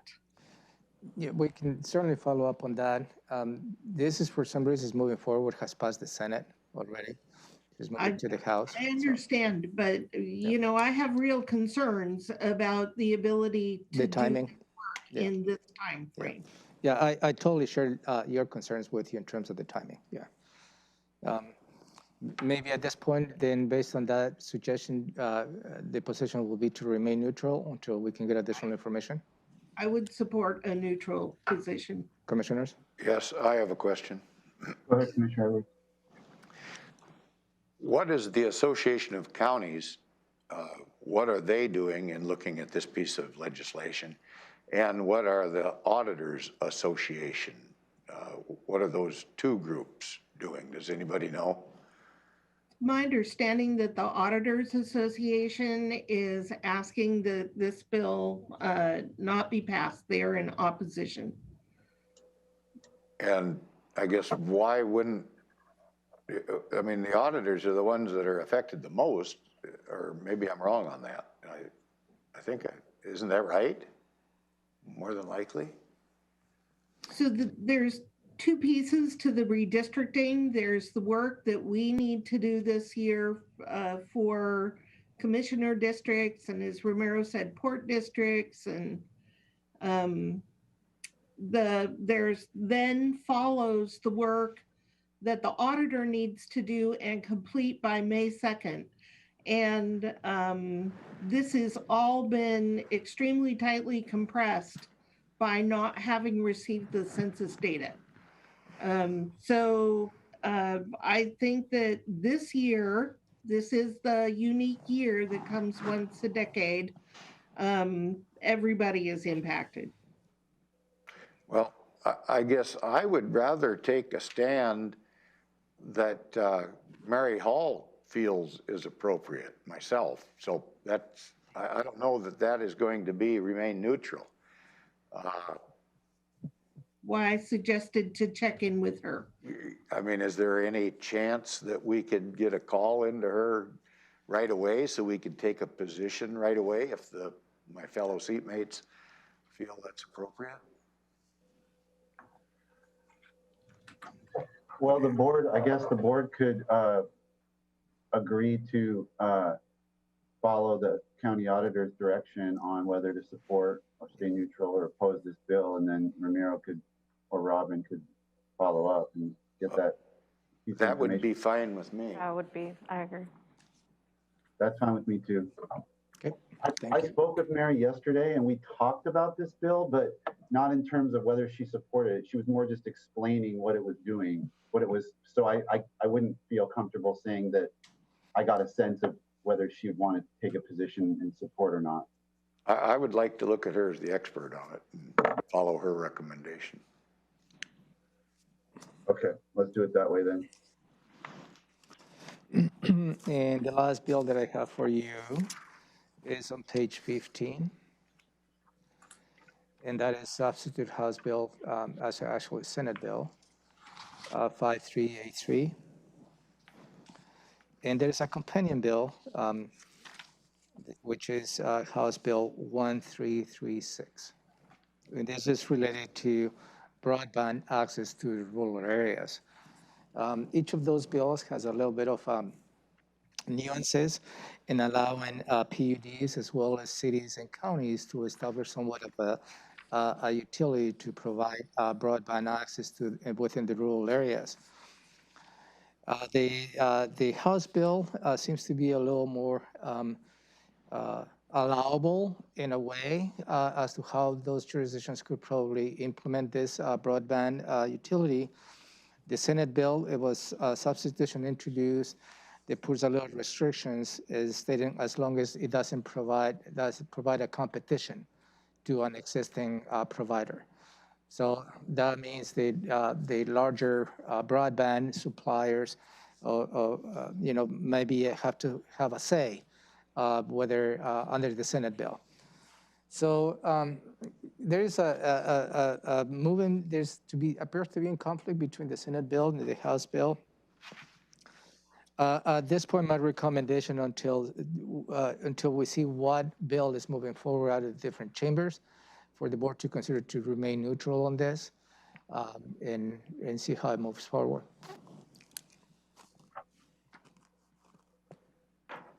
I have a comment, sir. Yeah, go ahead, Commissioner. I had an opportunity to listen to a briefing by the Nisqually tribe last week, I believe it was. And they are moving forward with telecommunication service to rural America, it sounds like. So first of all, I don't know if anybody else has heard that information, and I'd like to know what the tribe feels is appropriate for their needs in doing this, or if it affects things or not. And I'm wondering what the superintendent of public instruction has to say about this particular issue, because so many of our young people are now dependent on remote learning, and that is being inhibited by a lack of this utility available to them. So anybody got any answers about that? Well, related to the Nisqually tribe, we are scheduling a briefing to the board to go through the presentation that you participated last week, Commissioner. Okay. And related to the other questions, good questions, and that is my recommendation to remain neutral, because we don't have the answers to your questions. Okay. Commissioner Mejia? I'm okay with remaining neutral. Yeah, I am too. Complicated. Okay, is that it for the legislative roundup? Yeah, thank you, sir. Okay, very good. That brings us to item 9, briefing, public hearing, decisions pending. There's one item there, and it's the 2021 official docket follow-up from a briefing to the board on February 18th. Yeah, thank you, Commissioner. Let me see if I can walk you through at least facilitating a decision-making process for you. I'm not planning to revisit some of that. Hopefully you have that information fresh in your mind. But staff provided two options for you. And option number one is to just remain the same items. They have it included on the approved 2020, 2021 dockets, both for the comprehensive plan as well as the development code docket. And those were approved early in 2020. Some of the items included in that docket has been already completed by staff. And there's other items that needs to be follow up and continue work on. So option number one, it will be no action required by the board. Obviously, you need to vote whether you want to go with option number one, but no additional items related to engaging the public is necessary. That will be a continue work on the items included in the already approved docket. Option number two is where you may want to consider adding additional items to both dockets. There were two new proposals that we have received and two carryover proposals that were included on the preliminary docket. So out of the new proposals that we received, one is called the Beaver Creek Land Use Amendment and Rezoning. The other was the McDaniel Land Use Amendment and Rezoning. And those are related to the comprehensive plan. And the other two proposals that we have received is the emergency housing ordinance, and that is not what we received, is something the staff is proposing for you to consider. And the other one is the natural landmark program. The items that have been carried over as part of the preliminary docket, it will be transfer of development rights, purchase development rights. And I believe that item, as you heard from the staff, has already been addressed in other means, but we can circle back on that. And the other carryover item is the resource use title notice designated resource land. So there's a little bit of nuances in each of those items on the proposals, but I'd like to probably first to hear from the board whether option one is something the board would like to consider. And option two, if the board votes to get into an option two, they will facilitate as to what items within the option two you would like to include in the new docket. And as a result of that, if the board moves to option two, then we need to engage the public through a public review before you can approve an docket. So that's the overall steps that I'd like to take with you. Jennifer, Josh, Maya, anything you'd like to add before getting into the facilitation of the decision? That was a great summary, County Manager. Jennifer Davis, Community Planning Manager. Under option one, which is really the no action option, I would like, there is a slight nuance in that one of the new proposals, which is a minor residential land use change proposal in the Lacey urban growth area. Even when you vote for option one, which would be no action, there is the possibility of adding that minor land use proposal into our existing project to update the Lacey urban growth area joint plan. And you can direct us to do that today without any kind of a written additional public comment period, since it's a minor change and updating that plan is already docketed and is something we're engaged in work on. For the other three new proposals that County Manager went over, the major land use proposal to industrial, the natural landmark program, and the emergency housing ordinance, those, any or all of those, if you're interested in looking at adding them to the official dockets, that would trigger that 20-day written public comment period, and then follow up work sessions and briefings with the board to go over the public comment received, which could be significant on those items. So I just wanted to add that clarification. Josh, any additional feedback? No, that's it. Other than the direction, as I've said before, the direction from the board has been helpful in moving this process forward. And I think that addendum on the option one is helpful as well. Okay, Commissioners, any additional questions before I facilitate your decision-making process? I do have a question. Yeah. In terms of the two carryovers, the transfer of development rights, and the purchase of development rights, that's already being worked on as well, right? So that doesn't even fall into the equation. That's correct, Commissioner. Those are being explored as part of something called CPA 16, the review of agriculture policies and programs. So no action is needed on that for those items to be addressed at this time. It's something that we're actively looking at as part of that larger project. And just, Jennifer, real quick, CPA 16, community-driven agriculture. Community-driven review of agriculture policies and programs. The official name. Thank you. So with that in mind, Commissioner, I'm sorry.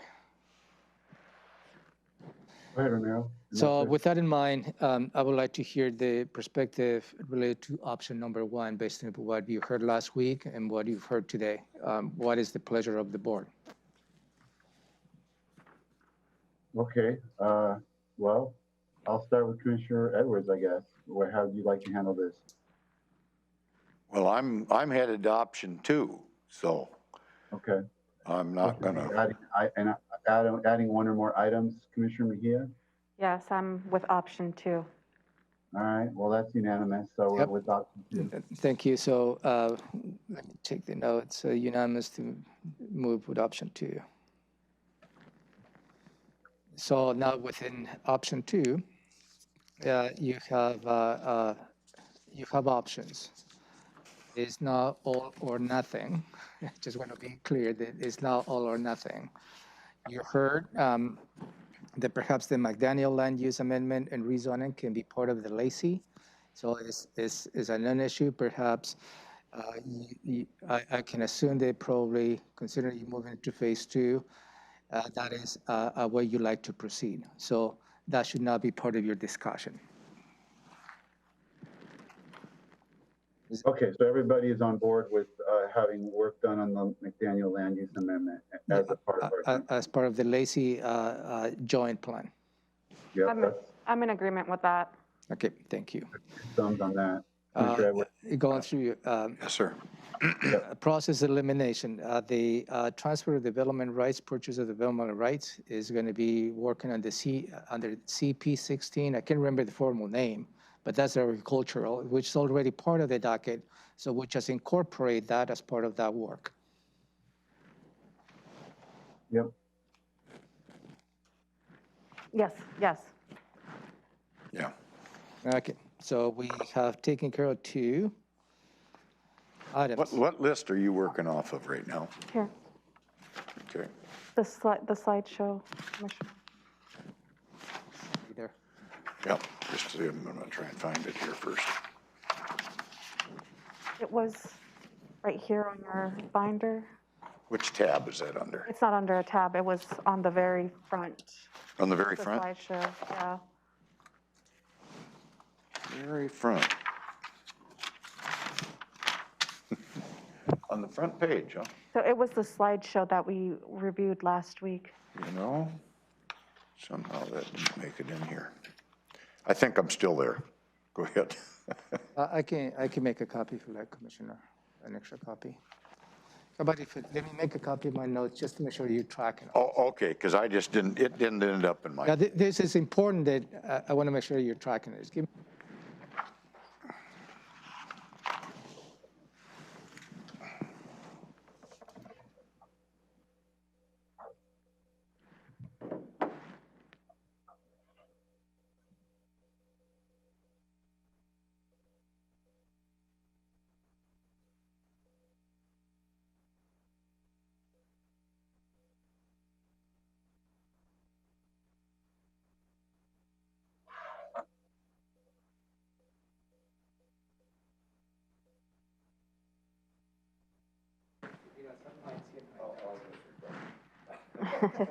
Thank you, as you should.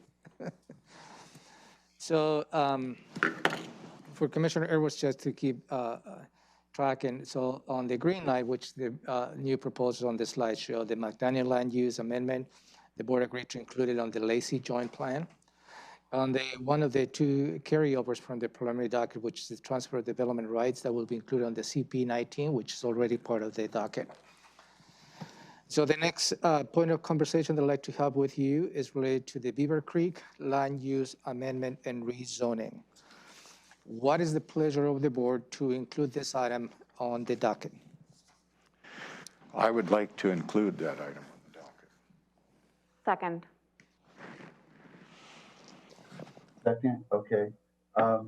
Yeah, my sense was going to be to include it, but sort of, and I just want to say up front that when we get to prioritizing items, it's going to be at the bottom of my list because we have a lot of work that staff is knee deep and projects need to get done. So I don't want to set, I know sometimes we get accused of, setting unreasonable expectations because we put it on the docket, but it takes time to get to. But that's where I'm at with this item. I think it has intriguing aspects, a lot of complicated elements, and I'd like to have them explored as soon as possible. So that's why I'm going to support this, but it's not going to, I don't think it ought to be fast tracked to the top of the list because we have too many other things that the staff is knee deep in and need to get done. So that's where I'm at on that. Yeah. But I do support adding it to the docket.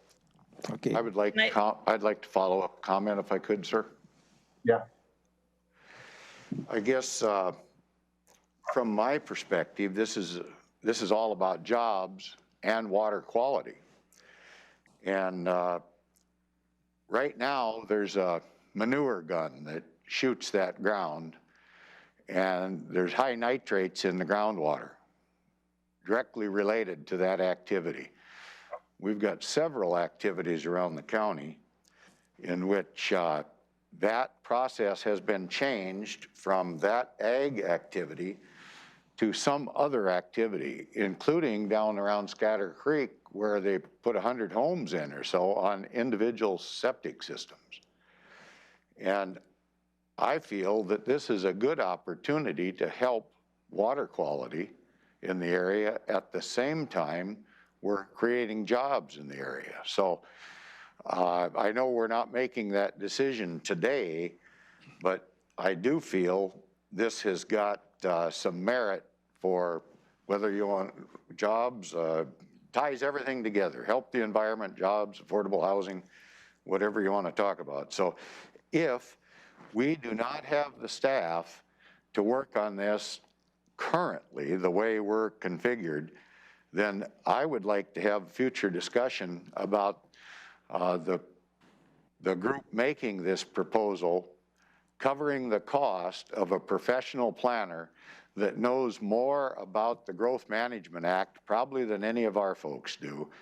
The requirement would be that they have to follow the Growth Management Act, and they could do that in a timely fashion.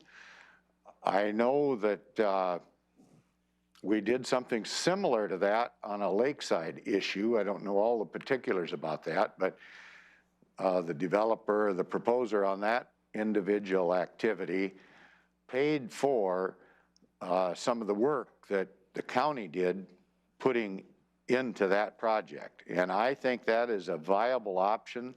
There are many jurisdictions around this state that do just that when they do not have adequate staff to take on a big project. So that's something that would have to be discussed with the group that's proposing it.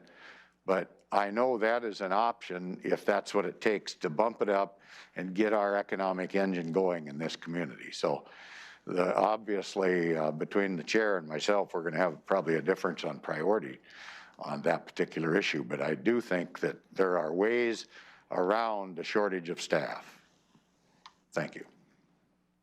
So, okay, I don't think that's the decision point for today. And I'll ask Josh or Jennifer or Maya, is there going to be a later point where the board will take whatever we've finished and kind of reprioritize things? Absolutely. So the only decision point today is which proposals you want to move forward to the next step. The next step is going to be a 20-day comment period. So we advertise for that to the public, we contact stakeholders, and we invite those public comments.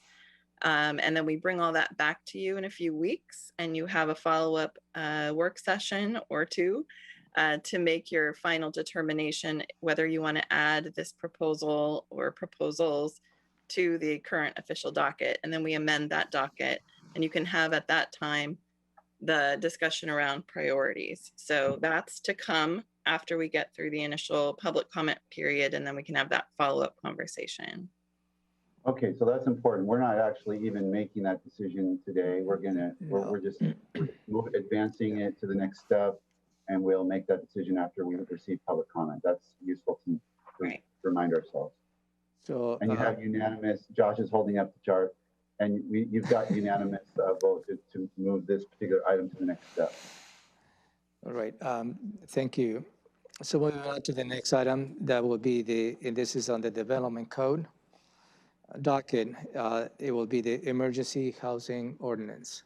So you know, right now the board is approving a temporary emergency housing ordinance that goes every 6 months. The proposal is for you to for staff to work on a permanent approach. So what is the pleasure of the board to include this part of the? I have comments on that as Chair, when the time comes. Sure, we'll start with Commissioner Edwards, then go to Commissioner Mejia next. I have been opposed to rural homeless camps.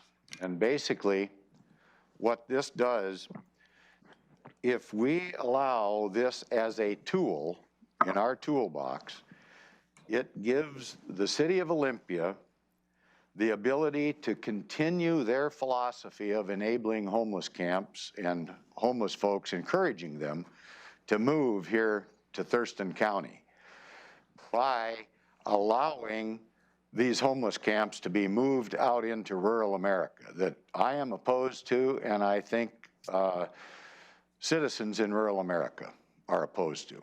I don't think anybody is against helping those that are down and out and need the help. But if we continue to encourage people to come to Olympia and then in turn set up homeless camps out in rural America, I think we're asking for a big problem to get even worse by making this permanent. So I'll just, I'll leave it there for comment for right now. Commissioner Mejia. So for the emergency housing ordinance, I thought it was in regards to the interim ordinance has to be reviewed every 6 months, correct? And so we're just allowing for it to be basically set in stone instead of having to review it every 6 months. Yeah, That's correct. Is that what we're reviewing it? Because I'm confused. Jennifer, let's step back just a sec. So, and Jennifer, provide a little more details on this, but it might be helpful to remind the board that this housing ordinance already exists as a tool in our toolbox, and that the items that the commissioners undertook in this interim ordinance is to make it more clear and prescriptive on some of the details within that ordinance. I'd also remind the board that this has not ever been accessed at any time that it's been in place so far. So the tool already exists. This is making it permanent in terms of the changes that the board updated to the ordinance that already exists. Jennifer, help out a little bit there. No, that's correct. We already have a section of our code that deals with this type of emergency housing in the Thurston County unincorporated area. And again, the interim ordinance that we keep bringing back to you every 6 months made some temporary amendments to that existing ordinance on the books. And it's those changes, those temporary changes that we'd be looking to make permanent by taking this through our full process of planning commission review, public hearing, and board adoption. And so this, what I got from the last docket hearing is it would take a certain amount of staff time, to complete this, but then throughout the years, it would just, ease that burden of having to review it every 6 months. Yeah, I think overall, at the end of the day, it's a staff neutral in terms of the impact on staff capacity over the space of, a year or 18 months. The level of work is sort of neutral between bringing back the interim ordinance to you every 6 months for a discussion versus going through the full process to try to make the changes permanent. I have a follow-up on that, sir. Are you done, Commissioner Mejia? Yes, sir. Okay, Commissioner Edwards, go ahead. I guess Josh brought up the whole thing about changes. And that's just it. We don't know what changes are going to be. And if we make this permanent, then we have a big problem of fixing it. If we leave it temporary, which I'm not even in favor of it being temporary, to be honest with you, because it is that tool that could be utilized against the citizens of rural America in Thurston County. But at least if we leave it temporary, then we're in a situation that we don't have to renew it at the end of a 6-month period, and it just goes away rather than all the commotion that goes along with rescinding and changing an ordinance. So that's why I'm opposed to it. Just to confirm, Jennifer, the ordinance doesn't go away if the board doesn't uphold the interim changes. It just reverts back to the less prescriptive that's in the code currently, correct? Right. If the interim ordinance were not to be renewed, we would just be working with what we already have on the books, which does not have the more flexibility that the interim ordinance adds to allowing for emergency housing to be cited. And this process would allow for the conversation on those changes that Commissioner Edwards is referring to in a more robust way. That's why it's kind of a bit of work, right? Correct. There would be more public engagement. There would be planning commission review and a planning commission public hearing before it ever came back to the board for consideration for making permanent. So there would be a lot more eyes on it, I think, ultimately, as we walk it through the process to making it a permanent change. Thank you. Okay, well, let's call for a vote on this one. Yeah, what is the pleasure of the board to include this for the next steps in the process, the emergency housing ordinance? I would like to move it to the next step. It'll be, if it gets added, it'll be just like the other one, the bottom of my priority list, because staff's got a full plate, but I would like to hear public comment on it. And I think it makes sense to stop having these 6-month reviews every 6 months. It's a tool that we should have, and whether we use it or not is a totally separate discussion. I would like to add it as well. I don't like things to be temporary. It either is or it isn't. So I would like us to just go through the process and decide at that point. And my position has not changed. Yeah. So I see to include this item is 2-1. Thank you. Yes. The next item that I have is the natural landmark program in this part of the development code docket. Any initial feedback from the board? Would like to include this or I'll place it on the preliminary docket? I'll just shortcut to I'm done with adding on to staff's plate. So the last 2 items for me, I'm going to go to keep on the preliminary docket. Okay. Resource use and the landmark program. They have merit, but we just don't have capacity at this point. I'm sorry, what did Commissioner Menser say? The natural landmark program, as well as the resource use title notice for designated resource lands. He stated that he does not want to add any additional items due to staff restrictions. And what tab would we find that under in our book? Tab 2, page 61. Tab 2, page 51. 61. 61? Yes, sir. 61.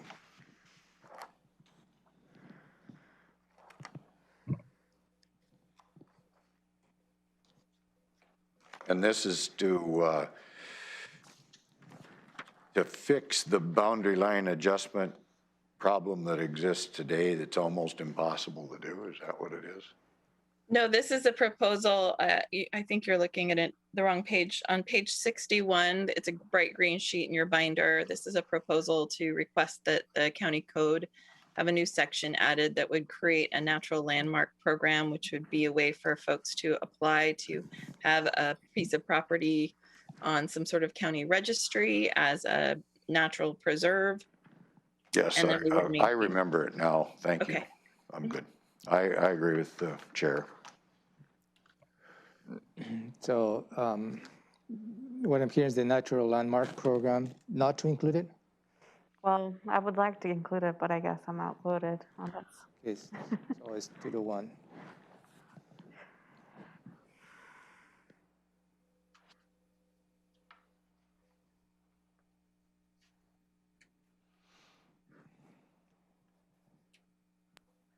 I just want to, sorry, I just wanted to clarify really quickly, just because you don't move forward with it today to the written public comment period, these items remain on our preliminary docket, and you'll get another look at them in February of 2022, and we reset the next docket cycle. So they don't go away forever. And I just want to add to that, that Josh and Jennifer have laid out a schedule, and they've already shown what they were able to accomplish in 2020.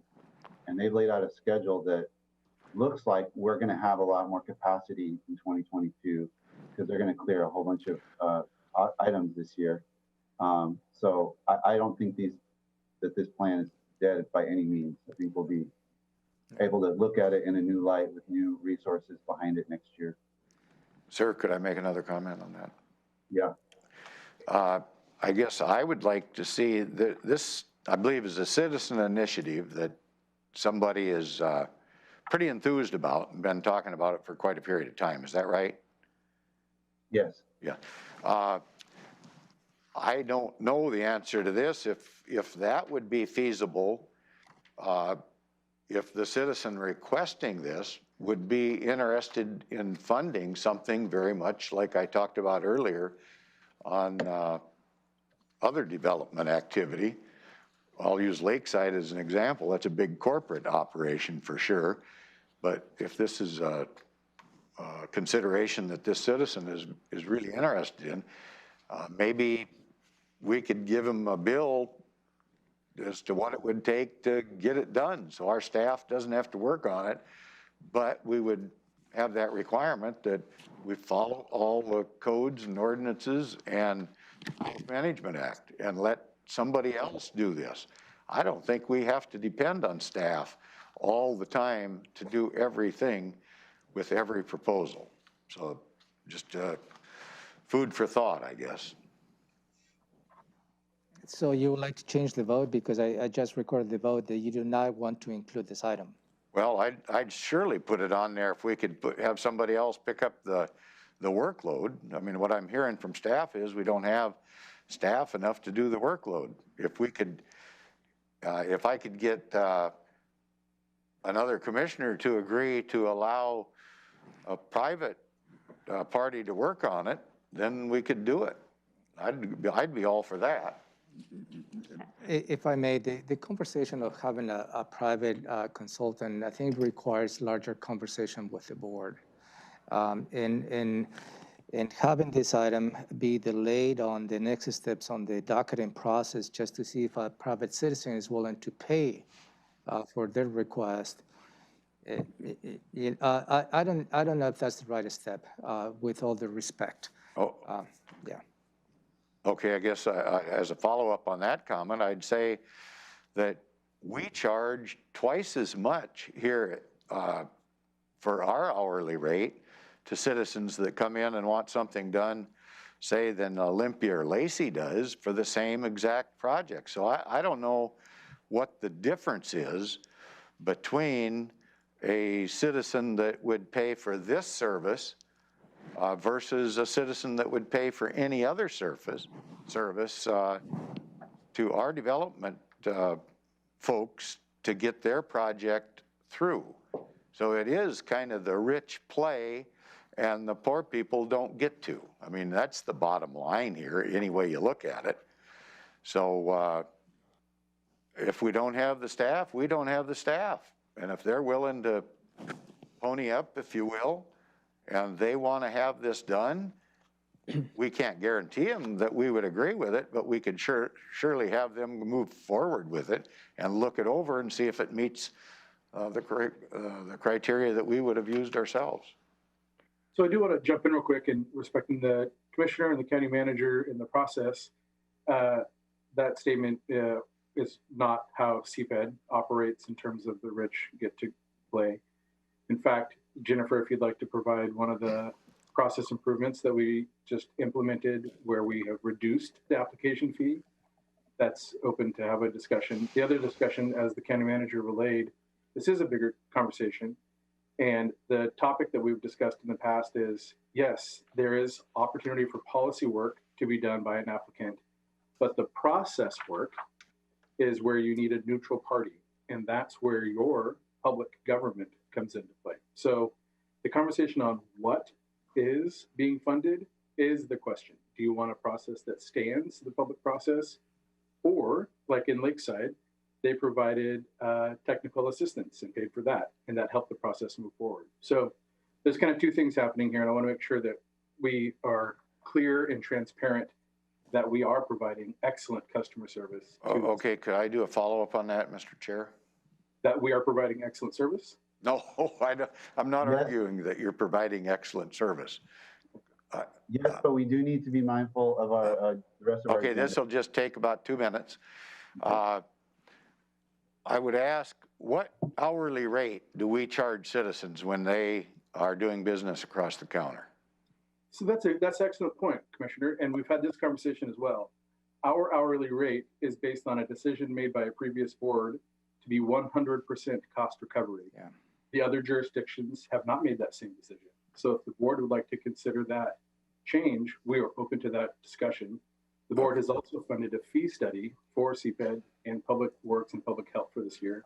So we will be considering some of those items. Yeah, and Okay, I guess this just boils down to the rich play and the poor don't. If we're charging twice as much as another jurisdiction, regardless of where the funding comes from. So I know that's been a bone of contention on the cost of doing business and our inability to provide affordable housing due to that. And I don't think we're ever going to get there now that we've got the green restrictions that went into play, I think, on February 1st, and they're going to add another $10,000 to $20,000 to the cost of a new home. So we talk about affordable housing, but we don't walk the talk very well. But with all the respect, but that is on the hands of the commissioners. Okay, well, Can we get back to the docket, please?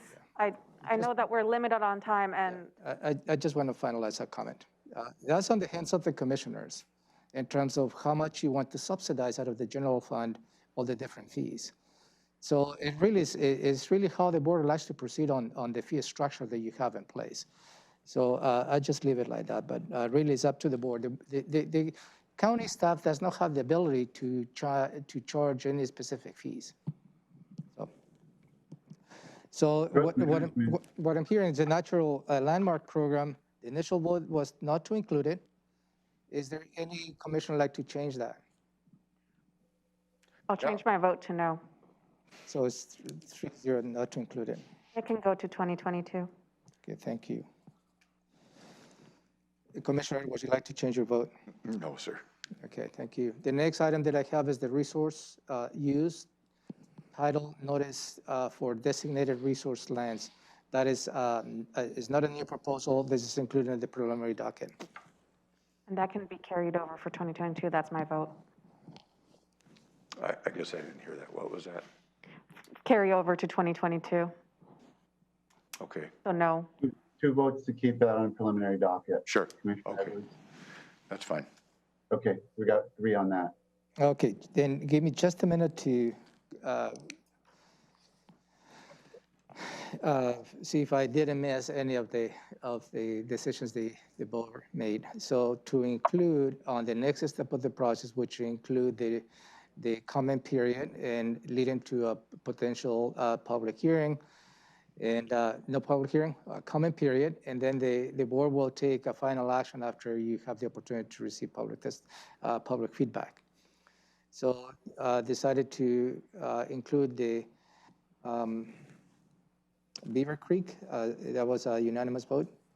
The McDonald land use, which is included as part of the Lacey Joint Plan, a unanimous vote. Also to include the emergency housing ordinance, that was a split vote between Commissioner Edwards voting against it, but that is moving forward. The natural lands program, that was a no, unanimous vote. And the resource use title, that was a unanimous vote, that's a no.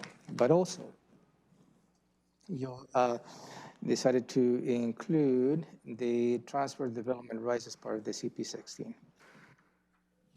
I think you got it. Okay, thank you, sir. Okay, can we move on to the open space fee in lieu follow-up? Thank you, Jennifer. Thank you, Josh. Maya.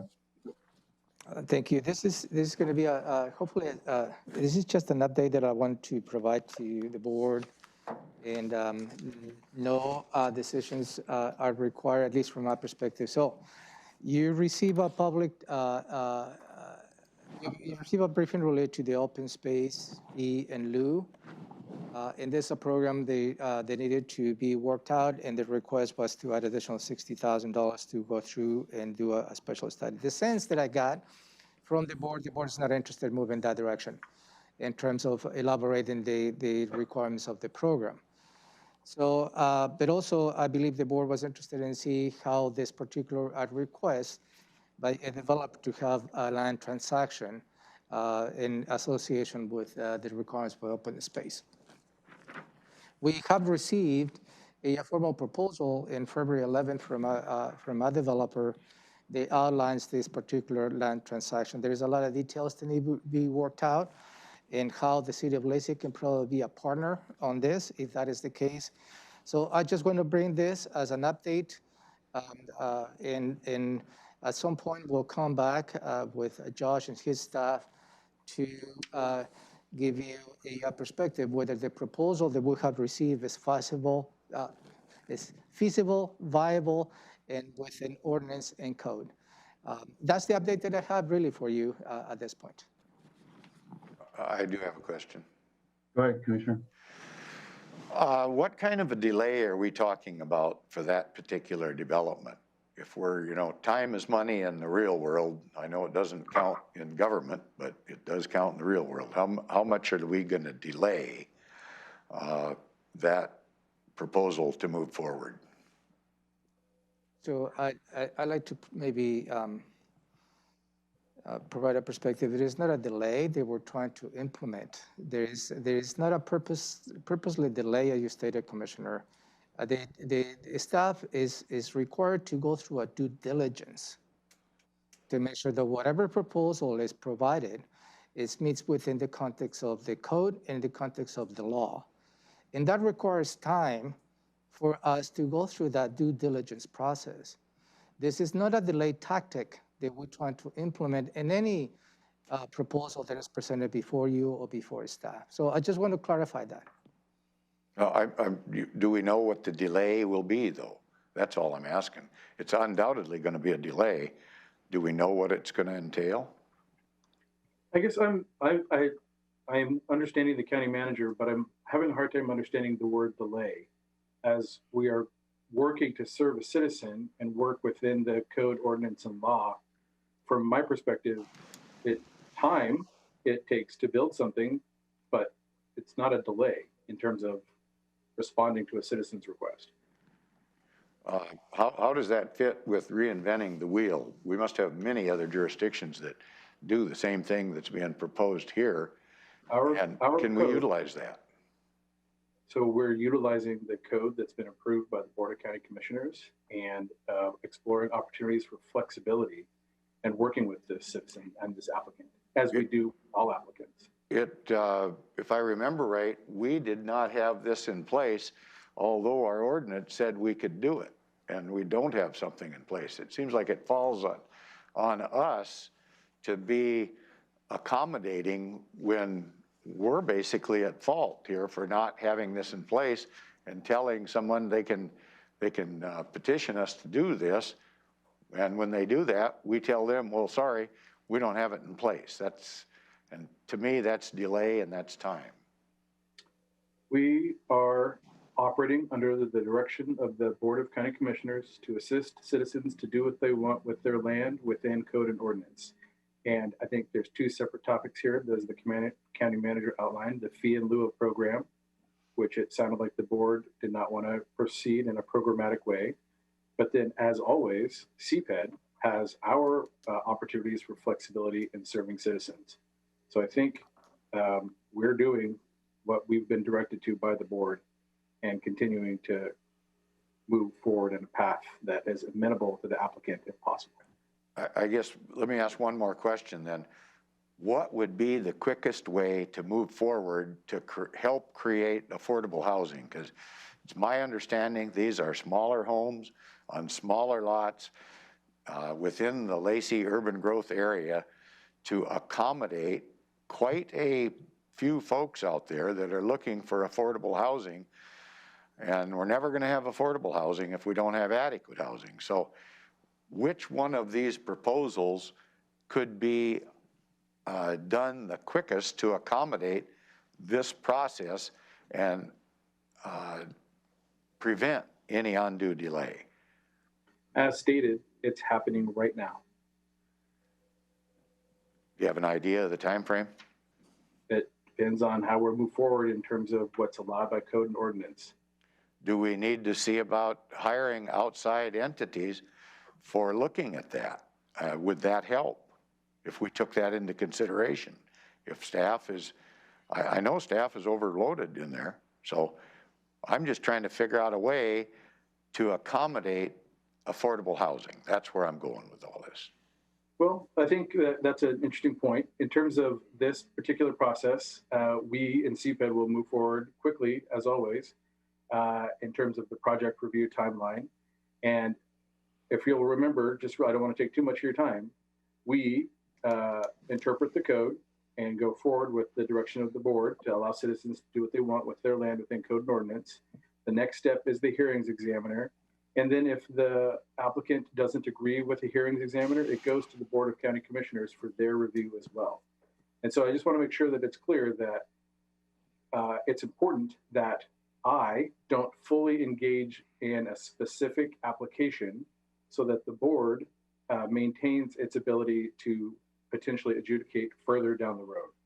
But I want to continue to reiterate that CPED is moving forward with the applicant very quickly and doing our due diligence as the county manager has relayed. If an applicant does have to move forward to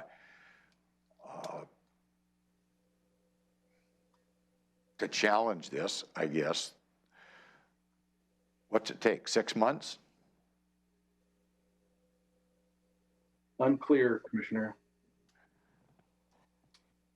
What does it take to get on the docket for the review? Unclear, Commissioner. It may or may not need to. I guess I'm asking, we're doing our job. Let us keep doing it. Well, but it does take a long period of time when people are forced into going to a hearings examiner, for an example. Doesn't that take like 6 months?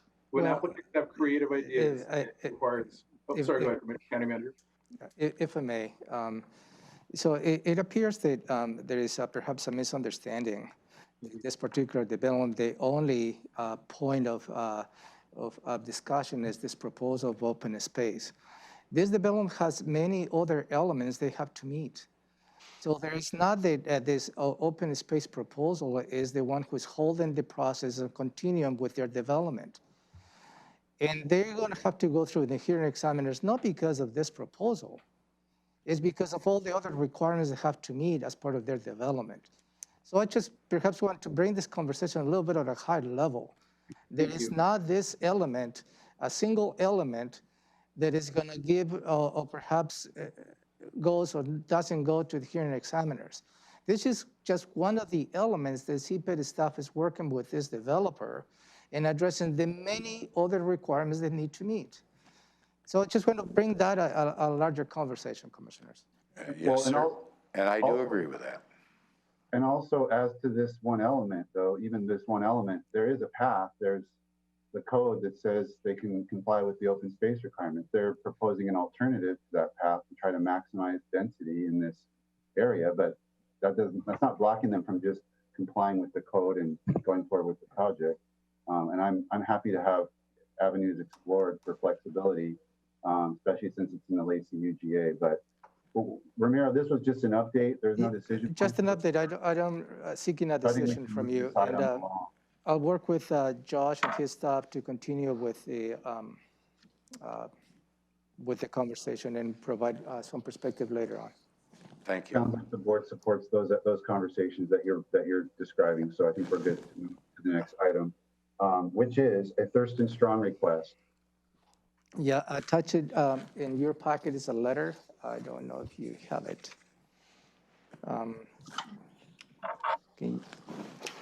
So Thurston Strong requested to the board Sorry if you don't have a copy of that letter. Do you have a copy of the letter? I do. Okay, good, thank you. Is this from Michael Cade? Yeah, there's the Okay, strong. got it. It's requesting the Board of County Commissioners to consider continue to support this effort. Thurston Strong, as you know, Thurston Strong has been a key partner as to how they have been a conduit to help local businesses. They have been affected by the COVID-19 pandemic. The board made a decision last year to utilize Thurston Strong, and again, as a conduit to give the coronavirus relief funds to a significant amount, and that has been a big shot in the arm to all the businesses they have in need. So this request is for you to consider to allocate an additional $10,000 for Thurston Strong to continue with the process at least through the end of 2021. And just to give you a perspective, they have requested, the City of Olympia has approved $75,000. The City of Tumwater has approved $10,000. The Port of Olympia, $5,000. The South Puget Sound Community College, $20,000. The City of Lacey, $25,000. And that's all the partners they have contributed to this effort to continue through 2021. So with my suggestion is to let me work with Robin to see any ways that we can continue to support this effort, but my recommendation is for you to consider this request. I'm a thumbs up on that. Any comments from the board? I'm good. No comments. Okay, sounds like we're. And Robin and I will work on the details of that. Thank you, sir. Public testimony is item 10.3. I don't have anything related to that. Commissioner items, I don't think we're going to have time because we have an executive session and we have 18 minutes left. So how long do we need for our executive session? Actually, that will be just about probably 10 minutes probably, but let's go until noon just to be safe. Okay, 15 minutes is what we'll do.